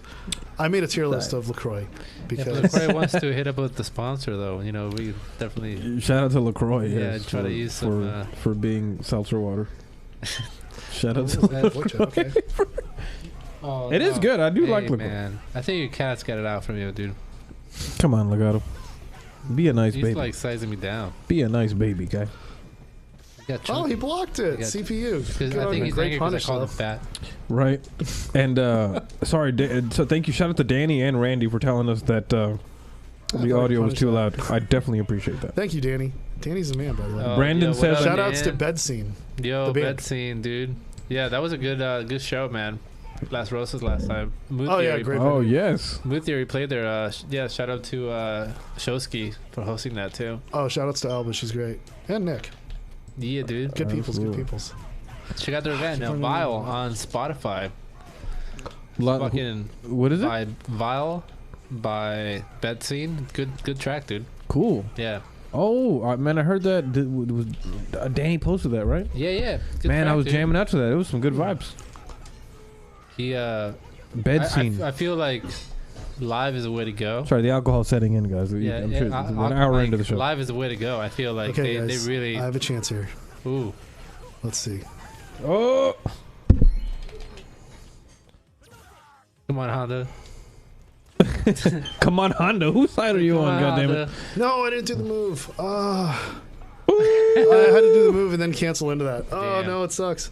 I mean, if I could just put it on training mode, I'll show you guys. But I don't want to give up the cause. Let me give You one. got this. You got this. Go I can do for this. I can do this. I just all I want to do is beat him with the legendary taunt. That was it. it. You got this, man. That's all I have to do. Hell yeah. Like, Yo, am I Dan enough to do it for the people here, man? you should probably have Danny on next, dude. He's a pretty good drummer too, man. Absolutely, dude. Plays for two different bands. Shout out to Rick Moon as well. Cool. Rick Moon and Bed Scene, bro. Rick Moon and Bed Scene, man. Yeah, he plays with two bands. Oh, that's amazing, dude. So Yeah, good ass drummer. I met him when he was playing for Orange Flight back in the day. I think Whoa. we did a show together. Hey, what happened? What is that all about, huh? She got her paw on my foot. Shout out to Legato, dude. He needs to relax. Oh, he's all good, man. Well, I guess he likes you because he's ridiculous. Yeah, he's attacked me twice already. Reactions, baby. Reactions. You see that? Oh, come on, Dan. Yes. That was a godlike reaction too, man. Y'all saw that? I reacted to his EX headbutt, man. That shit's like a bullet. Ooh. I caught his EX headbutt, and it didn't come out. Dude, I gotta check Why, the replay. Capcom? Why? Gotta check the replay on that. Why you gotta? I mean, did y'all see that I reaction? missed it. I fucking missed. Oh, come on. Hey, that was. No. I'm being dumb. I'm sure you guys can hear my cat in the background. I thought it was gonna with that throw. Oh man, I'm getting killed. You have it on very hard? Of course, that's how The hardest. That's awesome. Oh, Dan with the runaway. It's Viagra past 5 hours. I play. It's Sting Desert Rose. Oh shit! Damn. I watched. Did it mess it up this time? There's a video on YouTube where it's like the Police, their greatest, the best live set that they've ever done or something like that. And I tried watching it, and it's like the worst fucking set I've ever seen in my life. I was like, yo, Please send me that later. I would love to make fun of that. I'm definitely gonna link to that. It's fucking. Oof. Like I think they're doing a message in a Intense. bottle, and a link. Fucking. It's really hard to hit like these two buttons together, like Yeah. the R1 and R2. Like it's just It's crazy. Sting is playing the fucking bass, singing, and Well playing done. the synth with this I fucking can't believe beat. that was terrible. a godlike reaction, and the game didn't give it to me. Man. You know Geddy Lee, bro. Get the fuck out of here. Kind of mad about that. All good, man. You got this. You got this. I'm gonna try the other Ultra and see if the other Ultra can catch that through it. Because, I mean, I pretty much did some like Adrian Veidt shit right there, catching a bullet. Oh, shout out to Watchmen, dude. Yeah, great show. Have you been keeping up with it? Yeah, the HBO version is great. No, I dude. didn't even know they made a new version. Really? No, I didn't. It's great. Yeah, It's on HBO. HBO, bro. So Season 1 just wrapped up last week. they're 2 weeks ago, 3 weeks ago. If it's on HBO, that means there are penises. Yes. Yeah, there is. Yes, there are penises. Yeah, Definitely is. I will not disclose whose, but Yeah. there are. Yeah, there Yeah. is. That's what HBO always. That's what means. HBO is all about. Yeah, HBO always means that. full male nudity and Why are you f-bombs. clipping? Are you clipping? Am I Your mic- clipping? Yeah, your microphone's giving out. Testing. I'm the first one on top. Yeah, I know people are probably in my mentions right now telling me that's not how you do anything with Dan. Peep There it you up, go. pop Yours it up. sounds better. Be bit up. Poop it up, peep it up. Hey, I flexed Chuba on him. chaba chiba. Yeah, it sounds like you're clipping. Clip it? Yeah, Clap a kloopa? Chlamydia? There you go. yeah. Now does his That's Ultra. such a bad thing, dude. Chlamydia is such a beautiful word. Is it? Yeah, dude. It almost sounds like a I flower. can't even see that side of the screen, but I hit him with a shuriken. That's funny. Oh, damn. Oh, so you're kind of like predicting what he's going to do. I think your microphone's I thought giving he out, was. man. Oh my god, how did that My work? mic? I couldn't even see Yeah. him. I can hear myself perfectly I don't know. inside my headphones. No. I can hear. And my meter is also fine. It's on the voice meter output. It's kind of weird. Alright, if you. I don't know. As long as it's fine on the stream, Yeah. it's fine. I can't. Strange. It's gotta be my trash fucking Audio Technica headphones. It's crazy. This is My just, son- I'm just getting belligerent here. All good. All Yeah. good. Oh, good. What's up with the chat? How's it going with the chat? What are you? I just want to demonstrate it for you guys. Just give you Oh, guys you a got quick this. demonstration of what you can do here. Hell yeah. Like, Let me pull shit. I tried it against a level 8, so let Nah, me he just good. set it He up said he here. good. Just- I'm the Eddie Bravo of Shut Up, Let's Talk. Hey, I actually take that as not a compliment. Eddie Bravo. Fuck Eddie Bravo, dude. Oh, Eddie Bravo is from Joe Rogan. Yeah, dude. Yes, I was wondering where that name is from. Yo, how are you? Oh, cool. We got a yellow Dan. We got How the you- banana Dan. How are you calling me Eddie Bravo? I'll go dude? against I'm the con 'cause he's silly. conspiracy theorist of this podcast. Oh, he said you're the Eddie Bravo. yeah, oh, dude. Yo, why you calling me Eddie Bravo, son? That's so funny. Yo, Danny says, "Wish I could have hanged with y'all tonight." Hey, but all good, brother, man. Next time, brother. Next time, you're gonna have a great time next time. yo. All right, so this guy, he oils up and then his moves get really good. Whoa, I like. Oh, this guy, dude, yeah, he- Hakan, whatever his Yeah, name. he is. gets a Yeah. buff. I've heard about this character. It's just so ridiculous. Oh, did you see that? I stopped his slide with the flex. Oh, I missed. God. Oh, I did it again. Whoa. What that dude? He can't beat the flex. He can't beat the flex. Oh my god. Yo, you see that? You see him flexing on your No, stream? he's- Sorry. yeah. Look at that again. He ain't drinking none of that. Let's see it again. Oh my god. Wow. Can I get the kill with the flex? Oh my god. Oh my god. I mean, I shouldn't be Oh, popping he's out, man. I'm lubed playing. up, dude. He's trying to catch a pig, bro. The mega flex. Yo. Let me be cheap. Ooh. Oh, I didn't mean to use that meter there. This character is really funny because he reminds me of something from, Mortal Kombat almost. I'm trying to see if I can combo it. Because Mortal Kombat is so ridiculous.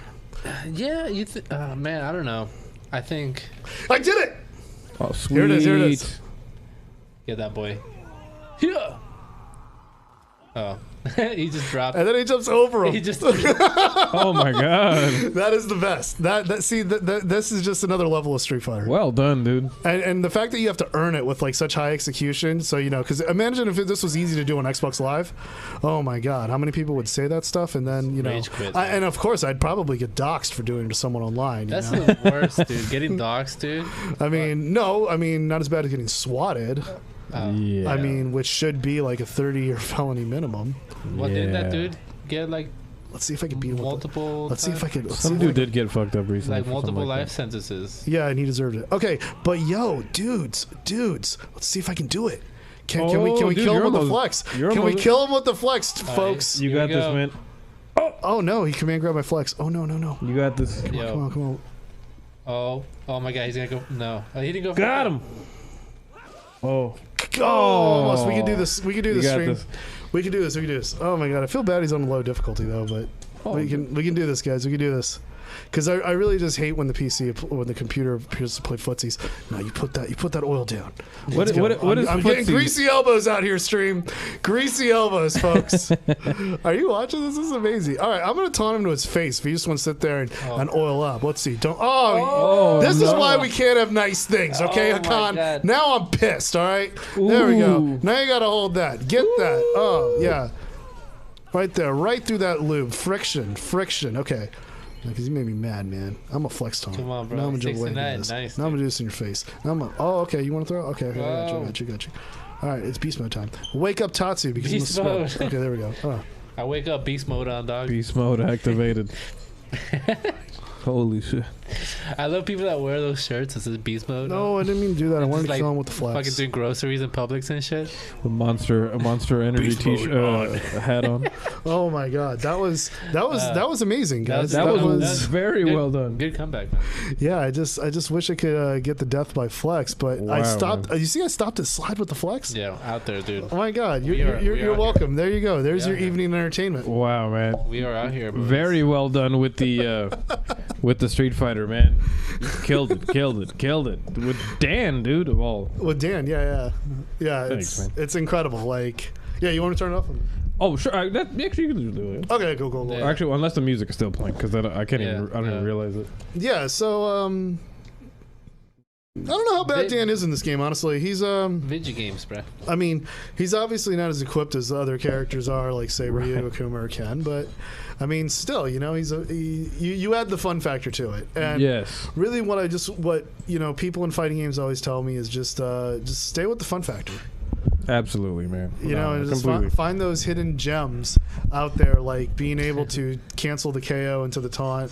And that's what we were talking about. And I'm glad that you picked Dan, because you don't take it too seriously. You know what I mean? You get to have fun with it, and you get to, you still keep it competitive, and you put yourself in a position to learn. I feel like that's what Dan is. Yeah, there's a lot of fighting games like that I play on the side at tournaments, because I feel like if you travel out there and you put all your energy, and even if you put all your marbles in SF5, and as tough as that is, you're traveling across, and you're like, okay, I got to play against these 200, say 100 people, and they all work hard. They all are like master diamond ranked, or at least on that, and they've even beaten me online. I'm a terrible online player, and it's hard. Yeah, but then you got to deal with the whole weekend after those two matches. So what I try to do is I just started keeping myself busy and going on commentary, and that's actually picked up, which I'm very thankful for. Yeah, shout out to the commentary. That's cool. Yeah, this weekend I'll be on. That takes true knowledge. Stream. Yeah, you got to know the mechanics of the game. Yeah, and it takes a lot. It really does, and it's a whole different experience. You got to be in the shoe of the player as well as try to explain it to the.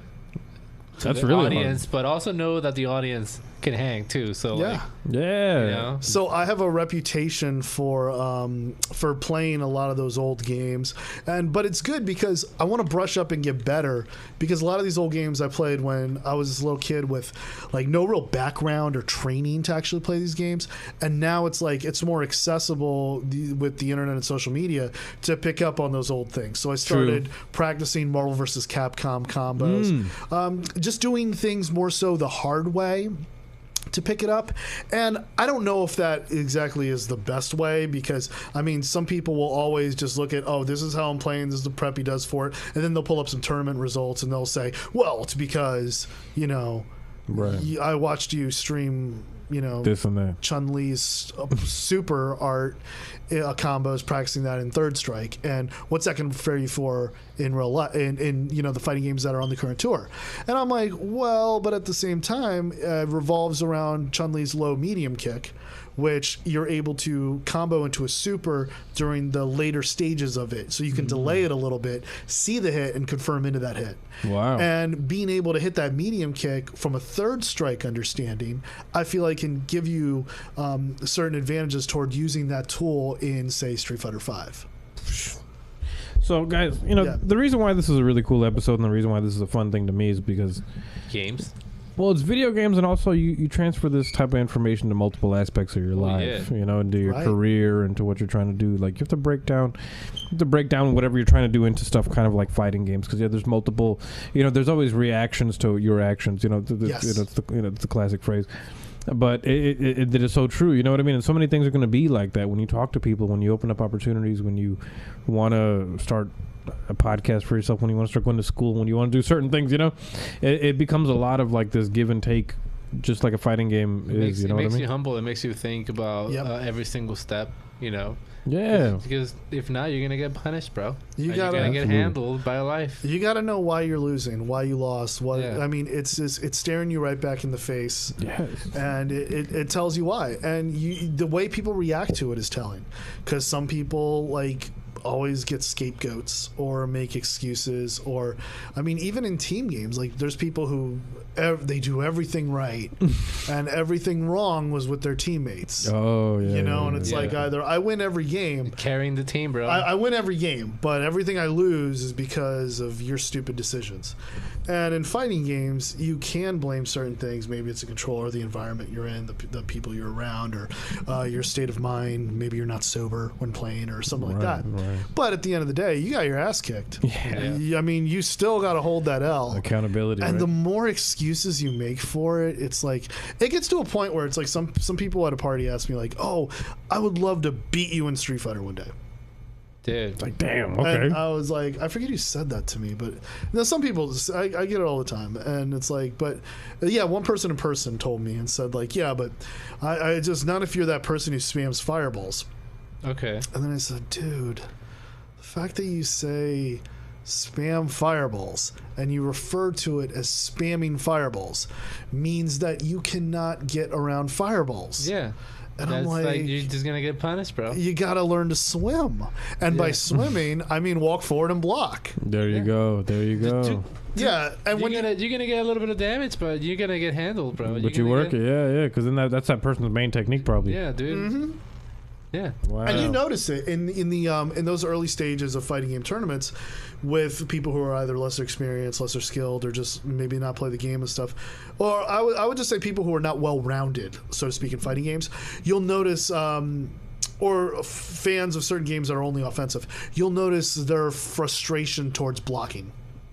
Yeah. And and one thing I noticed coming up was when I was playing Street Fighter 4, I noticed there were people who just did not ever block. Come out swinging, bro. Come out swinging. That's probably me. That's probably me.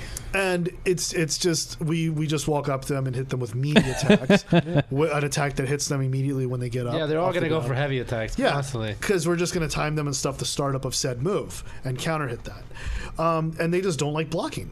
They just don't. But then you find people who don't like advancing and only block, and they do that. Like at Arcade Odyssey, when I was playing Street Fighter 4 coming up, there was a homeless guy who came to the arcade.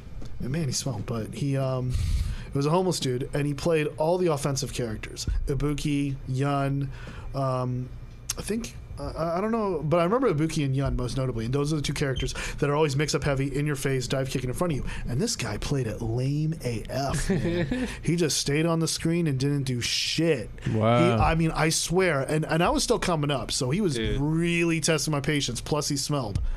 And it's a bad combo. I mean, yeah, it was like, I mean, we welcomed, he brought his stick and everything, and we welcomed him. He brought his stick? Yeah, he brought his stick. There's a homeless guy that brought a stick. Dude. That's amazing. It was amazing. I mean, that's awesome. It was amazing. Don't you love it? But, I learned something from that guy. Yeah. Like, I learned, like, how to play more patient, and really take your time.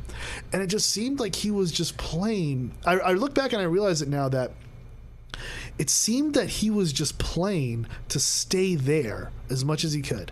Yeah, probably. And he only attacked when I was knocked down. And, you have to, because you have to take a turn. Ibuki gets a jump that you choose which side to block. It's a 50-50. If you don't do that with Ibuki when you knock someone down, you're not playing Ibuki. The same thing also can apply to the wake-up game with Yun as well, and his pressure from Street Fighter 3. Yeah, he probably understood the game so well. And he hit combos. I mean, he did not drop his combos. But I swear, he just stayed on the other side of the screen and made you come to him. Every round, unless you jumped in like an idiot, like World of Warcraft, or you rush in to get on the match and Leroy Jenkins and you lose. Unless you go there, right? You don't. It doesn't equate. He just stands there on the side of the screen and makes you come to him, and every match will go all the way down to 12 or 15 seconds left to go. Oh shit! And it was phenomenal, like that style of play and that paradigm, but there's certain players, like most of the online players, everybody's just aggro. Yeah. You know, I think it's my worst habit. I know it's my worst habit. Oh yeah, but a lot of fighting games today are rewarding that kind of play and everything, because I mean, from a spectator's perspective, you don't really want to see too much traditional fighting. It's like a boxing match. You know, like it annoys people. I can show you some Street Fighter 2 matches. Like one of my favorites, that was a recent one, was Damdai versus Nuki, which was the finals of the CEO 2018, which was the 30th anniversary of Street Fighter Memorial Anniversary Street Fighter 2 tournament. So it was like the anniversary of it. So you had Nuki from Japan, one of the five gods of Street Fighter, and then he went against Damdai, who's like one of the best, if not the at the time U.S. player. And it was straight, as perfect as you could be, Ryu versus Chun-Li chess match. Everything was optimal. Everything was back and forth. But then I looked on the Facebook comments, and it's just like, oh, they're just throwing fireballs. Oh, no. And yeah, I get that. But what you got to understand is the speed of the fireballs. The fact that there's a super fireball. The fact that Chun-Li's super can go through those fireballs if timed correctly, including the super fireball. And then so you're throwing slow ones, you're going fast ones. And then it's like you're catching them, and so they're jumping back. Or the Chun-Li player neutral jumps straight up in the air so that the fireball stays on the screen longer, so the Chun-Li player could walk forward and get within range where her reach could get to the Ryu. All that stuff is happening, man, but it's just beyond this filter you'd have to know of 16-bit graphics that people are just saying, I'm just seeing active frames happen. I mean, it's also just the internet too. Like, people are not, they'll just tune in for like 10 seconds. This just sucks, bro, because I'm not in it. You know, but also, of course. But also, they're like, "Oh, I'm way better. Go fucking play against me, bro." Oh yeah, the guns. You should see the Twitch chat with me. It's incredible. Jose in the chat says, "Tell him about the CVS2 days, Chris." Yes, that is Jose, who, by the way, is a debate coach. Oh, sweet. Yeah. Awesome. He is the debate coach of Nova, I believe. Nova High School. Oh, radical, man. Yeah, we used to travel in debate tournaments at South Broward High School. I was nationally ranked in Lincoln Douglas debate. Hey, it was and when we traveled and all that, even while wearing our suits and stuff, we had some consoles, some TVs. Our coach, Mr. Chapnick, actually let us play during some tournaments, and also just sometimes when we were working on debate stuff and all that, we would we would have or find situations where we would play Capcom vs. SK2 on the Xbox, PlayStation 2. Most of that we had rivals that went from classes. In fact, someone I met from debate, his name is Enrique. He moved to Northern California, and he actually developed how to play. And I told him, I said, "Hey, you're living in NorCal. You better take advantage of that shit, homie. You better go every Wednesday night. I don't care how much you go into, how much you lose. Take advantage of that, because you're playing against some really damn good players." Yeah, and he did. And he comes back every year. He visits during the holidays, and I visit him throughout the year when I go and visit the West Coast and go to some tournaments and do some commentary. Definitely. But we actually played Capcom vs. SK2 back in high school as debate rivals. No way. Yeah, and the funny part is, for Christmas he bought me a Dreamcast. That's awesome. And he gave me a disc that had a compilation of all the classic Capcom fighters. And so we found memory footage of Marvel vs. Capcom 2 and Street Fighter 2 Super Turbo, me getting beat up by old classmates, and even old replays. It's fascinating. No way. I mean, I'm talking 17 years ago. That's so sick, dude. Yeah. So yeah, there's still people that one of the reasons why I still play Capcom vs. SK2 is because I learned it by, I was never competitive in it. So I've won very few tournament matches in that game. I love that but game. I played the hell out of it with my friends. Yeah. And it was just one of those things where it was all about us just being better than each other. I went to a few tournaments, but I never really did well in them. Capcom versus SNK2? Yeah, and that's a very hard fight. You have to read a textbook to understand. Dude, all right, well, okay, really quick, I'm going to take a piss really quick. I'm going to come back and I'm going to add to a point on that, because Capcom versus SNK2, even though I'm not a great fighting game player, it's one of my favorite games of all time. It's my favorite, yeah. Dude, it's got a feel to it that is just... Dude, SNK in it's general. Comfy, dude. It's comfortable. King of Fighters. Yeah. So good. It's unbelievable. I mean, BRB. And all of that. And that's what actually introduced me to King of Fighters. Just Nightvisionnn, if I can tell you what got me into KOF, believe it or not, was I was playing CVS2 hardcore, and I went to visit Venezuela. It was the last time I visited my grandmother before she died, and it was around 2002. And I had to fly back from Venezuela back home here in the U.S., and I was still working on getting my U.S. citizenship, so I was still a Venezuelan citizen. Ooh. And because of the law, they had an anti-kidnapping law that didn't let me fly back home without my mom. Oh yeah, that had to deal with that as well. Yeah, so we had to spend an extra few days in Venezuela so my mom could hire a lawyer and because she wanted to stay back with my grandmother living her last days. Yeah. So, but I had to go back to school. Yeah. And I wasn't yet a U.S. citizen. We immediately got my citizenship afterward because that was an ordeal. But what I did when I was stuck in Venezuela for 3 days was I went to these arcades. They called it arcades, but it was just CRTs and Dreamcasts and backup copies. That was arcade. That was arcade in South America, you know?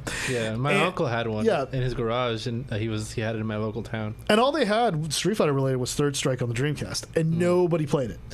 So everyone that was there played KOF 99, which is garbage. It's a horrible version of KOF. Yeah, dude. But I started jumping in. I'm picking Kim, I'm picking Kyo, I'm picking Terry, I'm picking Yori, even Athena, and all the characters that are in Capcom vs. SK2. Yeah. And I'm just adapting them to KOF, and I'm playing like garbage. I'm not getting any combos. I'm just like mashing out some special moves. I think I did eventually figure out like how some of Yori's combos per se. But everything I was doing was from Capcom vs. SK2. I had never played King of Fighters 99. And that was actually a really unique experience for me because I was beating people who they only played that game, and I was using CVS too. Well, yeah, because you're bringing all this kind of knowledge of how this specific character kind of is supposed to play. And I'm sure they're all, like, the thing about neighborhood arcades like that. Right. It's like you're usually playing against your boys. You're playing against your friends, the people who are around you, and those people are kind of just used to each other play styles. And whenever somebody comes out of that circle and just has all this different kind of experience, maybe they even know how to handle people differently, and especially if a character that nobody's using in that circle of friends, like, you're gonna get stomped. Oh, those people are gonna get stomped. I mean, they're not gonna expect anything. When we had CVS 2 at Boomers, at Dania Boomers around 2004, I remember once in a while there was like this middle-aged Japanese Asian guy. I would assume Japanese, perhaps maybe Chinese. Chinese players can play too, I mean, all of Was it in South America? No, this was at Boomers. Oh, Boomers. Danny Boomers. And they just had Capcom vs. SK2. And I remember it was getting heated. We were always switching spots and everything. Just going through, the basic stuff, Blankas and all that. And then this guy brings out A Groove, which is custom combos. Oh. And really broken custom combos. And he's using Sakura. And Sakura's top tier, especially in A Groove. She's ridiculous. Really?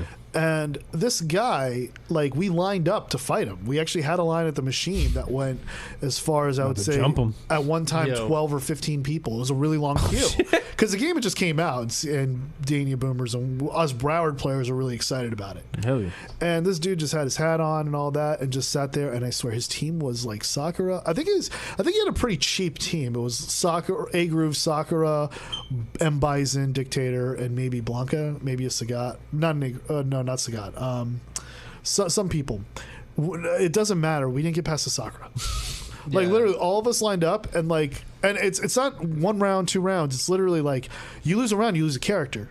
He one character victoried everyone with Sakura. Damn, dude. And it was just another world that was like, what is he doing? What is he throwing at us? This is hard to block. Especially a new game. Yeah, and then he walks up to you and gets you in that sleeper hold, and it's the kind of throw, those old school kind of throws where they grab you and you have to like mash the buttons to get out of it, and then you put on throw, then you mash the buttons, and you get like 15 hits out of the throw, like Blanca when he bites the shit out of you. Oh. Yeah, this was one of those I didn't know you had to throws. mash to get out of that either. Yeah, you have to mash and move the joystick like really hard. I don't know. They got rid of that, but that was in Capcom vs. SK2. It's also it's more notable in Street Fighter 2.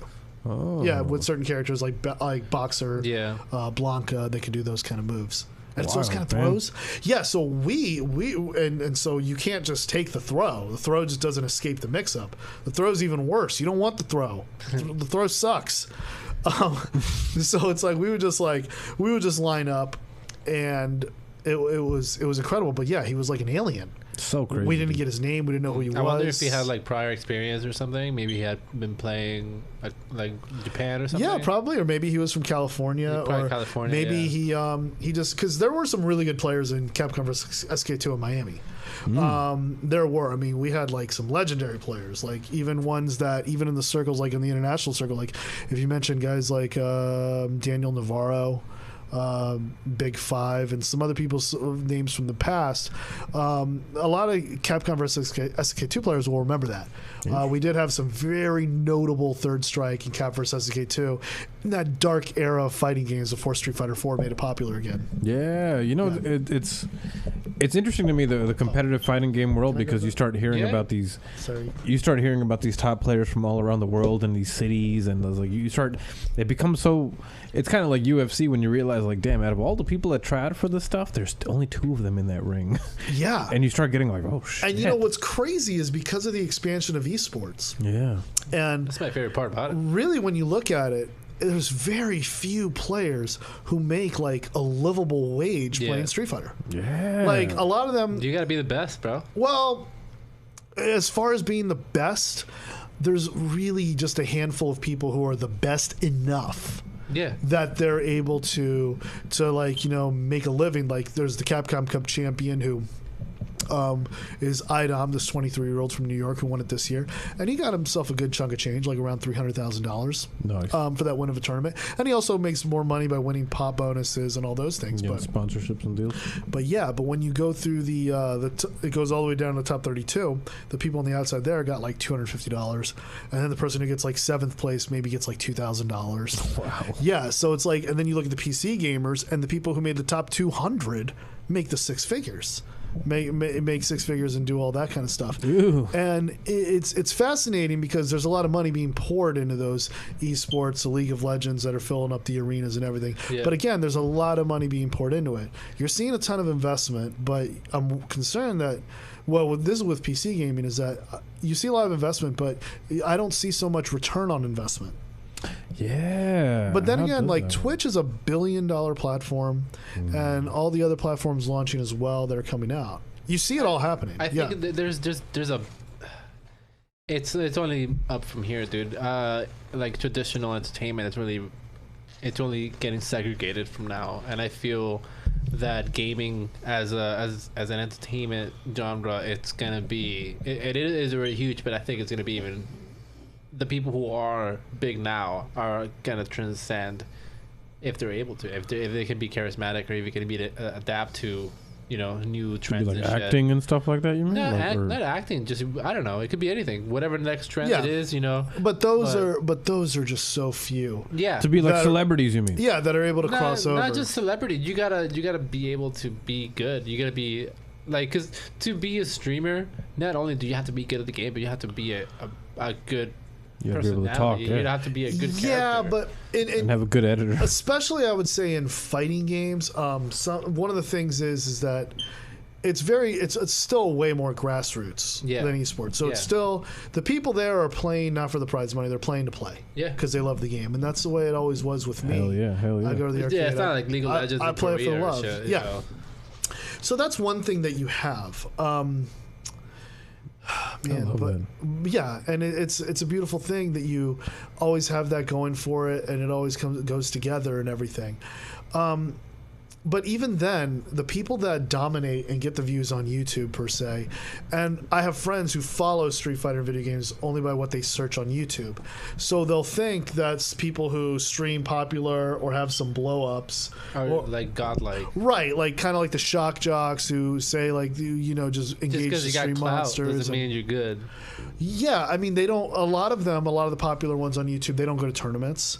But they make their bread, and you know, good for them. It might make up play online. Play online and some people could like really mess with the community, like so much that like because they're that good. They act toxic, they act bad, they put on this persona and engages that they draw all this ire from the YouTube that people start making videos about. Oh, what a horrible person he is, like a troll. Yeah, and then those videos, they put them in the name, they put them in the tag, they put them in the title, and then that troll gets like 10,000 views. It helps them expand. And then the people bitching about the troll gets about 5,000 views. But if he doesn't bitch about the troll, he gets 200 views. You see what I'm trying to say by that? Yeah, I see what you mean. So it's like, and a lot of people go, oh, have you ever met this guy at a tournament? Did you ever play him, or this YouTuber, or that guy who's popular made that viral video, or this guy who made this video? Or I feel like, I mean, it can be toxic, but it also helps the community. It helps like keep everything kind of like alive. I think in every good story there should be some sort of villain. You know, I think always, it kind of helps all the time. It kind of helps having somebody to kind of, especially in fighting games, there's supposed to be that person that you just want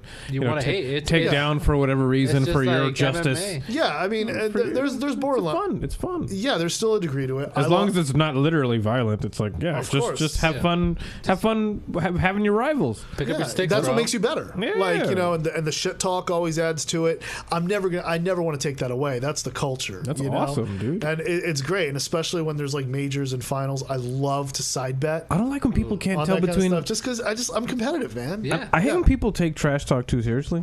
Like, if we're playing against each other, like, you better expect all sorts of wildness. You know, none of it's gonna be meant. I'm not gonna insult your mother. You know, but like, you know, like trash talk is fun, dude. It's love to taunt. I love to taunt in fighting games. I really do. But the thing is, I forgot you were this fucking whack. But I don't know. But I don't know, because there have been times where the thing is there have been times where people have taken the taunts personally. That's what I'm saying. And yeah, I know. And I had to tell them later on, like, dude, it's not personal. I'm not insulting you. I don't care about you. Yeah, we're playing. I'm like, maybe, but I am insulting you. We're playing but like really. we're playing toys, guys. But I mean, I'm Dan. Damn it. Yeah. I have to be a Dan. And have fun with it, guys. Competition is supposed to be like it's supposed to be competitive, but it's supposed to be fun too a little bit. Yeah, because hey, everything ebbs and flows, man. There's what happens yang. with me? Since I play, like you play a lot of fighting games. I play a lot of shooters now, special looter shooters. But my game has been Destiny for I think it's been a year now. I've been playing it as my main game. And especially in competitive, you get a lot of people who fucking teabag you, dude. Oh no, dude! Teabagging has become. That's happened for a while. It's been happening for a long time, but I used to get teabagged in Halo 3. To me, has been, especially with my clan. We play elimination, which is like competitive in Destiny, and it's a 3v3. You know. And you have only 3 lives coming in, so if it doesn't matter if you don't die the whole match, that's like, and your whole team wipes, that's your only life, right? You know, so your whole team has like a pool, they have their own pool, and dude, it's come down to like fucking, you know, they want 3 matches. We won only 1 match. You gotta get best out of 4 to get the whole match down, whatever. And we're losing. You know, it's not over till it's over, bro. It kind of shit. And man, they just teabag me. And like you said, man, I just go beast mode, dude. That brings it out of you. Just pull out my fucking shotgun and pull out my hand cannon and just started fucking pra. To me, it's like basketball. You know, to me, it's like basketball, and I treat it like it's basketball. Of course. If taunting, man. If you start like, you know, you really feeling yourself and talking shit and putting yourself down, I gotta talk back. You start shoving me, getting physical, I gotta shove you. You gotta assert your dominance, bro. You know, and I don't care. I caught an elbow that ripped my lip apart, and I got 14 stitches inside and out about 6 years ago. Somebody decked you, bro? Yeah. No, it was. I ran into this dude's elbow accidentally. Oh, okay. But he was going so fast. He was such a good player. He was going so fast, and his elbow just rammed right into my lip, and literally my lip was dangling off my face. I walked to the hospital holding it together. Yeah, but I mean, I was back on the court about 3 days later. Yeah, dude. And we were on the same team. He apologized to me. I'm like, it was an accident, I know. And I racked up a ton of assists because I couldn't drive. You better have paid for that medical bill though. Damn. Nah, I had my dad's insurance. There you go. Obama extended that shit a few years. So it's like I caught. You know, when he extended that shit a few years. Yeah, we were like 20. And my dad my dad was a government employee. Oh, so I got that good ass insurance. Damn. Hey man, that's amazing, dude. Well, you know what? Like the competition is what makes fighting games fun for me, man. Dude, my best friend, and you know, I know we're almost 2 hours into the show, so we'll close out fairly soon, folks. But I'm gonna leave you guys with one fun we story. got Joe Rogan fucking length right now. Yeah, dude. it was fun. But who the hell could tell? Every time I look at the clock, I'm shocked that I'm like, how was all this time passing? Dude, an hour in, we're just getting started. 2K20 time zone is like, and I just reinvented Dan. Yes, yes. I mean, wow, you know, like he's gonna go home and start fucking going in, start fucking practicing those taunts, bro. Dan life. But I was gonna say, with my best friend, you know, my favorite thing about fighting games is, you know, me and my best friend, growing up being teenagers, you know, getting stoned, you know, getting drunk, you know, hanging out at the house, and you know, we played the Soul Calibur 3 especially 3. Yeah. Killick was cheap though. He was. My favorite, I don't know who my favorite is. I play with all of them, man. Mitsurugi, I love. Maxi, I love. Nightmare is really cool. You know, he's got this cool like scoop move. Anyway, Soul Calibur. They all got cool moves. And me and my buddy Jose, shout out, he was on last week. We played so much Soul Calibur that eventually we would learn each other's chemistry. You know what I mean? Jose Portmanteau. Yeah, dude, yeah. He was down here. Damn, Absolutely. I didn't see him. Damn. Dude, we would block the first 10 moves of each other, you know? Like the first 10 hits, you know? Up block, up, down block.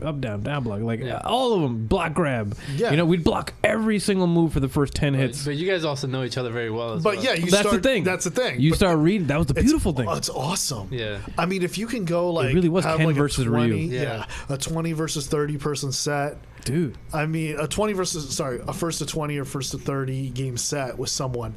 I mean, yeah, you adapt on top of adapting and then adapt back and then adapt on top of that and then discover something totally new. Yeah. I mean, that's...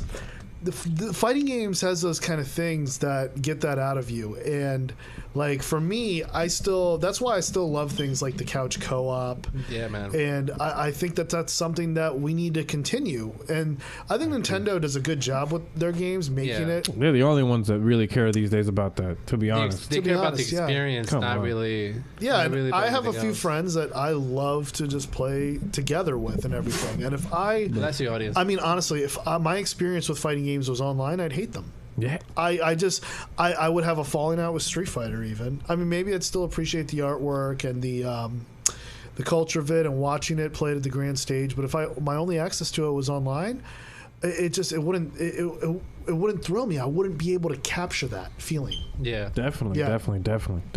Gotta have that couch co-op, man. How do you feel about that, brother? You feel the same way? You like it online? I fucking love my couch co-op, but at the same time, I've moved on into I just bit the bullet, dude.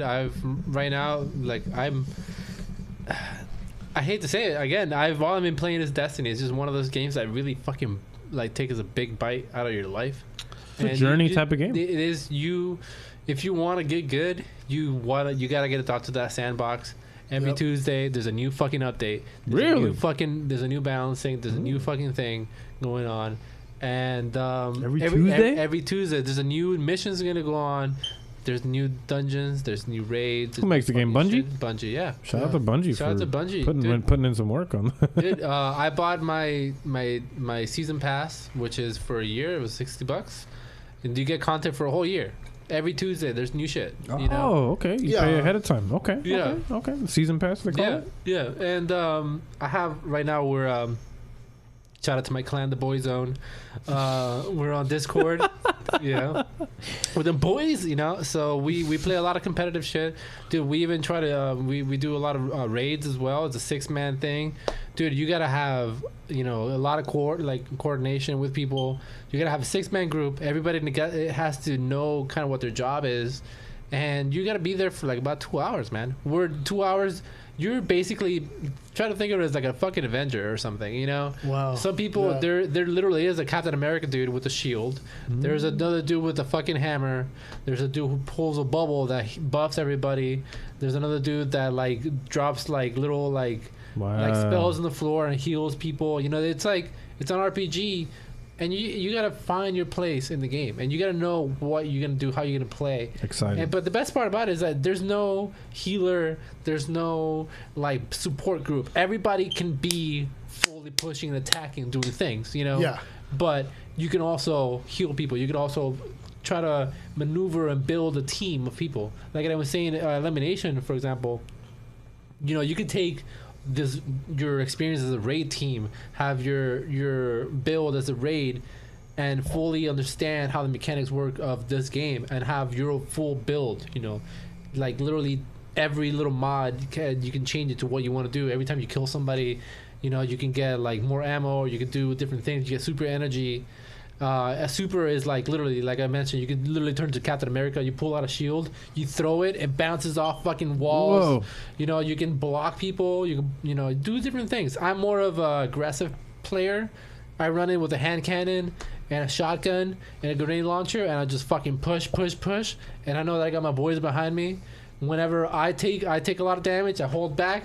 The next dude's coming in, jumping on top, pushing. The third dude is already behind them, and keep pushing. We keep stacking like little fucking dominoes, dude. And we just fucking, it's annihilation. It's literally you're just moving like a speeding train, and that's how the Boyzone does it, dude. We get it done, dude.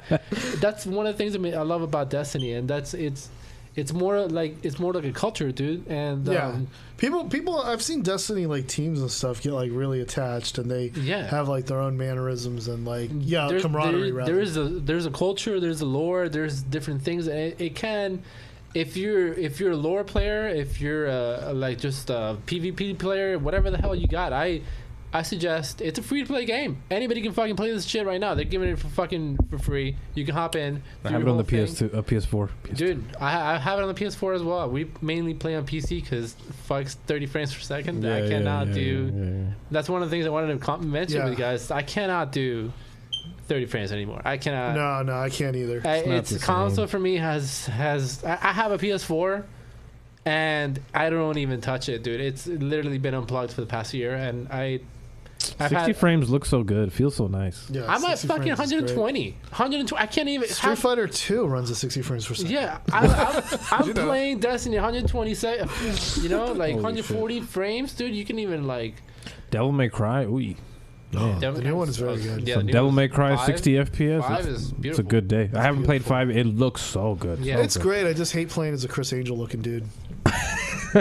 Anything better than DMC, dude. This is not for me. Yeah, I haven't played DMC. I played 3 DMC? and 1. The remake one where he's emo. Yeah. He's not emo. No, he just looks like. He's just a douchebag. I don't know. He just looks weird to me. I beat 1 and I played through a bit of 3. Good time. Yeah, I played a lot of. The one I played the most was 4. Yeah. Oh, I played a bit of 4 too as well. I played good. through up until when they make you play as Dante, and I played like the first couple of levels after that, and I was like, I'm not backtracking. 5 is really good. Yeah, I want to play really 5 good. so bad. I might be talking a lot of shit about DMC. It is annoying, but once you do get it over the annoying parts, it's actually pretty nice. I have it on PS4. It's not a bad game. You want to stream it?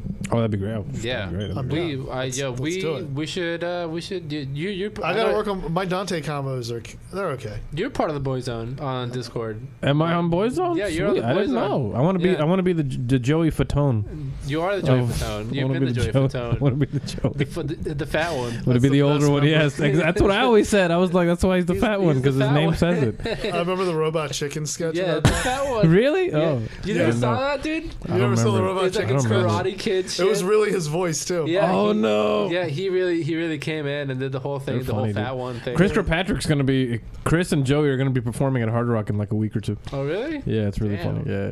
Anyway, I don't know why I know that, but More yeah. power to him, man. Seriously. Hell yeah, keep it going, dude. Milk it. NSYNC is S tier boy band too. Yeah, dude. I'm more of a Backstreet though, but I was more they're of a still Backstreet S tier without Justin. You know, Backstreet Boys was Backstreet Boys is in Vegas, dude. They got a residency. I don't know. They still got it going on. They got arrested. A residency. Oh, yes. You don't mess with the Backstreet Boys. Yeah. No, the Backstreet Boys are amazing. Yes. Oh, they've always Backstreets are back, guys. I love how they didn't take a break at all. They were just like, they released an album and then there was the next album. Well, according Backstreet's to back, all right, and they were like, yo, we've been playing the same music. We've been listening to. It wasn't even like a year hiatus.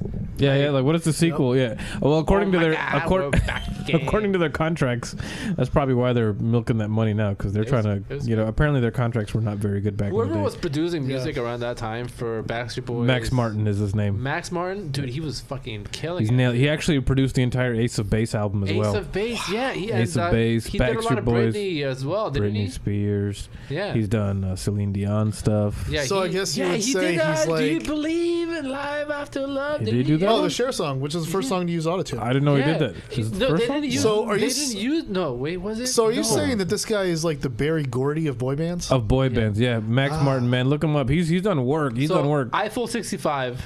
Great Blue. band. Blue, I know. yeah. They actually wanted to do the voice for. They have a great documentary on YouTube, by the way. I'm gonna peep with that. Vice. Of course they do. They fucking have. They talk about how that Celine Dion song was like their inspiration for Blue, and they didn't have auto tune at the time. Cher song? Cher song? Cher song. So yeah, Okay, sorry. okay. The auto tune in that song. They didn't have the program to the equipment to do it. So the actual auto tuning in Blue is like manually. They actually did input? it themselves. It wasn't auto tuning. Was it like a talk box or something? It wasn't a talk box. He explains it better in the That's documentary. So funny. It's on YouTube. I think it's Vice or Of course. one of those. It's like an hour documentary. They really talk about the whole fucking It's band. hysterical, man. It's fucking awesome. It's like about 40 minutes to an hour. I don't know. I love It's it, really man. good. Episode 107 of Shut Up, Let's Talk, guys. Thank you, everybody, Yeah, for it's hanging been out in a the good chat one. tonight. It's been a great one, guys. Thank you for joining us, guys. Yes, happy to be here. Thank you, man. Happy to have you guys here, man. I always feel that we always got to keep it going for like fucking 6 hours. Well, every good episode needs a part 2, That's so how I'm we excited. started. Funny enough, like Oh, he yeah. doesn't. I don't know if you guys know or the audience know, but this started just by like us like talking shit like a long time ago. Yeah. Dude, we used to just do podcasting, just actually pre-recorded. It wasn't even live streaming. No, not All that the time. work was done by Alisar. You know, Hey, he come was on, man. he was editing and doing everything, dude. It was, but you know, I was learning. yeah, I was learning. good shit, we dude. were learning together. We were buying gear. Chris But- bought gear. Chris brought a GoPro. My a Focusrite. GoPro. Focusrite. Yeah, The man. GoPro. We were all trying to learn how to do this stuff together, man. Yeah, It's man. fun, dude. It's still fun. It's still fun. We're still learning. We're still. I'm That's why I always We're love doing coming new shit. over. I always love coming on here, dude, because this is one of my favorite. Thanks, man. I love this room. That's great. Thanks, man. I Yeah. appreciate you guys coming through, man. Night Yeah. Vision, man. If the folks I want was to, out here. if the peoples want to follow you, Yo, dog. dude, I'm actually starting to live stream again. I'm out of Facebook jail. You were in it? I didn't know that. Man. I was playing Destiny and shit. I do a lot of live stream on Destiny, competitive raids. You know, I have my peeps join on Discord. So if anybody plays, you know, you can always join in. We do live streams as well. You can join in to the fun, play in the Sweet. game, and whatever. Be part of the show. Be a character. You know. Hell yeah. We do weekly raids. We do weekly strikes. We know we fucking go out and PvP, kill people as well. And we just kind of hang out. We do play a lot of games and shit. But Be there. you know, be part of the boys. You know, Be there, We also a folks. lot of girls too. You know, you could be a boy and Yeah. girl too. It doesn't matter Boys what it is. noise. What's it called? 2020, yo. Boy Zone. Boy Zone. Boys Zone. noise. Boys Why did I noise. say boys noise? Actually, Boy Zone is we got the name from a fun fact, you know this about me. I collect VHS tapes and shit, so I go to a lot of Goodwill and try to like. Boy Zone. Is Oh, this? for real? Is this? I know my calculus. It says you plus me equals us. is a boy band, yeah, from Australia. Is it the MTV thing that they did? That was the parody of the No, band? this is a boy band. Oh, never mind. This is an actual boy I band remember the from MTV thing. Australia. That's great. It was- Called Boy Zone. Together. They were called Together, yeah. Or New Zealand. New Zealand? I think either New Zealand or Australia. One of the other two. They're really good. They're kind of like done under Backstreet Boys. And we Down so under we my- went to Goodwill and we found the CD from the Boy Zone. And at the time it was like a group of like six dudes just chilling constantly. We would just go out onto the dance floor, just dance, you know, Just get shred it. drunk, shred it.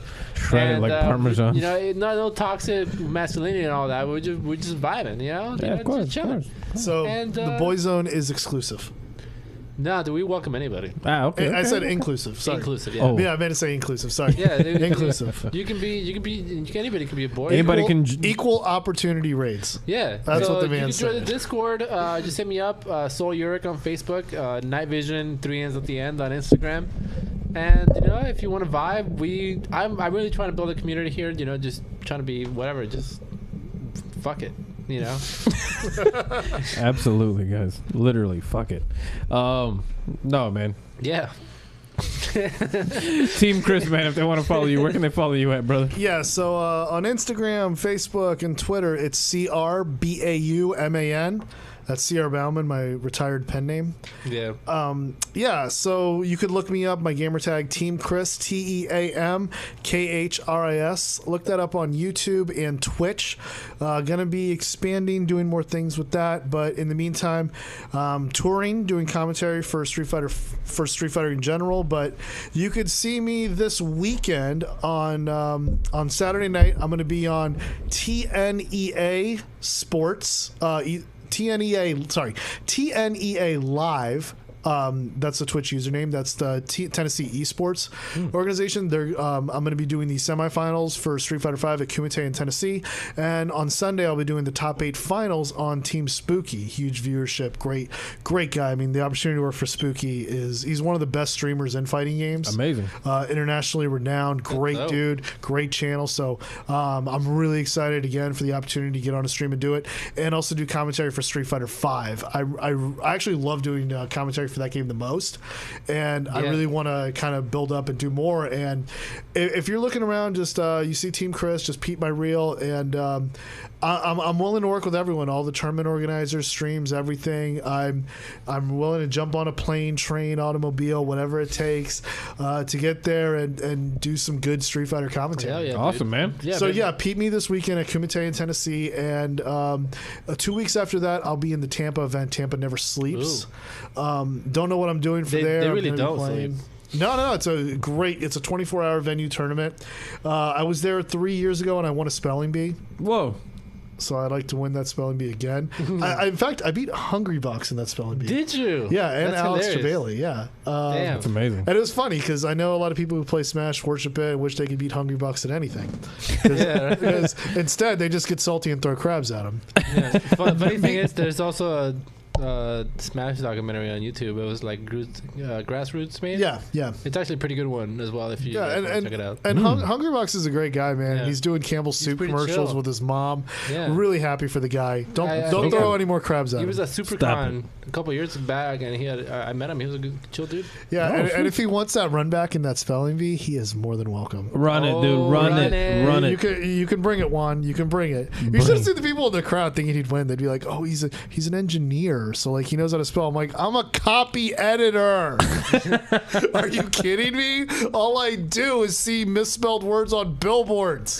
That's amazing. Newspapers. Yeah, weren't you working for a fucking ad agency for a while? As a publication? Yeah, I was with an ad agency for about 5 years. Digital online marketing, and now they're in Boca Raton. Yeah, that's they were with where we Hollywood. met back in the day. Yeah. Yeah, way back in the day. And I love that company, SEO brand. They taught me a lot. So I'm going to continue doing more for advertising. But my vision for this year, for 2020, is to... What I want to do is I want to be able to use my marketing expertise and all the things I've done. I mean, for the people, for my clients, for the companies I've worked for. I want to work for myself. So I want to be able to create content, stream, podcast, get stuff out there, help other content creators as well, and be a YouTube vlogger, but also... I want to give you guys the reel of the things I do competitively. You can follow my tournament results. You can see where I go. I show you guys how to go to tournaments and how to do things. But at the same time, originally Team Khris started as a Dance Dance Revolution gang. Yeah, and I'm still very active in DDR. Yeah, dude, I'm always a big fan of your fucking videos, dude. Thank you, man. Thank you. I'm trying to stay in shape to continue playing for it. And recently I was on the Freestyle Takeover podcast talking about my experience with freestyle. But originally we were Team Khris was a team that was a DDR group and also a sketch comedy tour. Whoa. I played Extreme awesome. 2 was my favorite one. Oh, Extreme 2 for the PS2. Yeah, that was a great version. Yeah. Wow. Yeah, and so you're gonna see a lot of sketches, a lot of stuff, a lot of originality coming out here, and I'm just gonna like get the message out to the masses. One of the things, I mean, it just looks like I'm just on a tour. I'm kicking it here with you on your podcast, Alzar, Nightvisionnn. Dude. Team Khris tour, man. I tuned into one of your fucking commentary. One of your live streams one day, I was like, man, I really just want to chill with this dude and having a podcast together. Oh, hell yeah, man. Yeah, that's what I hit you up. I was like, yo, thanks for linking it all together. Yeah, dude, I gotta have this dude here on this podcast, man. Yeah, always. I mean, especially doing commentary for fighting game tournaments it's an honor, and we need more great commentators out there. And there already are some really great ones for Street Fighter that I'm trying to keep up with. Some names that have great recognition, that are doing great things, and I really want to do more for them too. Yeah, totally. Dude. So to me, it's an honor and a pleasure. So if you guys tune in Saturday night, TNEA Live, or Sunday afternoon, Team Spooky, post it in the comments whenever you get home, whatever. You know? Yeah, definitely will, and it just means a lot to me, and I will again. I'll go everywhere. Dude, I'll tune in. Definitely. Absolutely, guys. Feel free to go ahead and follow Night Vision, follow Team Khris, hang out with them on their video game adventures. Yeah, dude, join the Discord, dude. I'm all about community, man. For sure. Yeah. Join the community, folks. We're all here to hang out with each other, so it's a great time, folks. Thank you, everybody, for. That's what I love with the podcast, dude, because it's all about the community. Thanks, man. That's what life is all about. That's all man. about. We're nothing without the people that make us great. Yeah, dude. Absolutely, yeah. Thanks, man. Good vibes, man. Cheers to everybody. Thank you for. We're kicking off New Year's the right way. Cheers. It is big 2020 energy. Cheers. Yes. Mm. Anyway, folks. Woo. If you guys want to, go ahead. Have to shut up, dude. Hey, man. If you guys want to follow me, it's at Alizar Chain. If you guys want to follow the show, it's at Shut Up Let's Talk all over the interweb, the webosphere, the globus, whatever. In the meantime, folks, love, peace, chicken grease. Look both ways before you cross the street. We will catch you guys on the flip side. Thank you for tuning in. Later, folks. Yeah. And Happy New Year. Happy New Year to all you dude. 2020 vision. 2K20.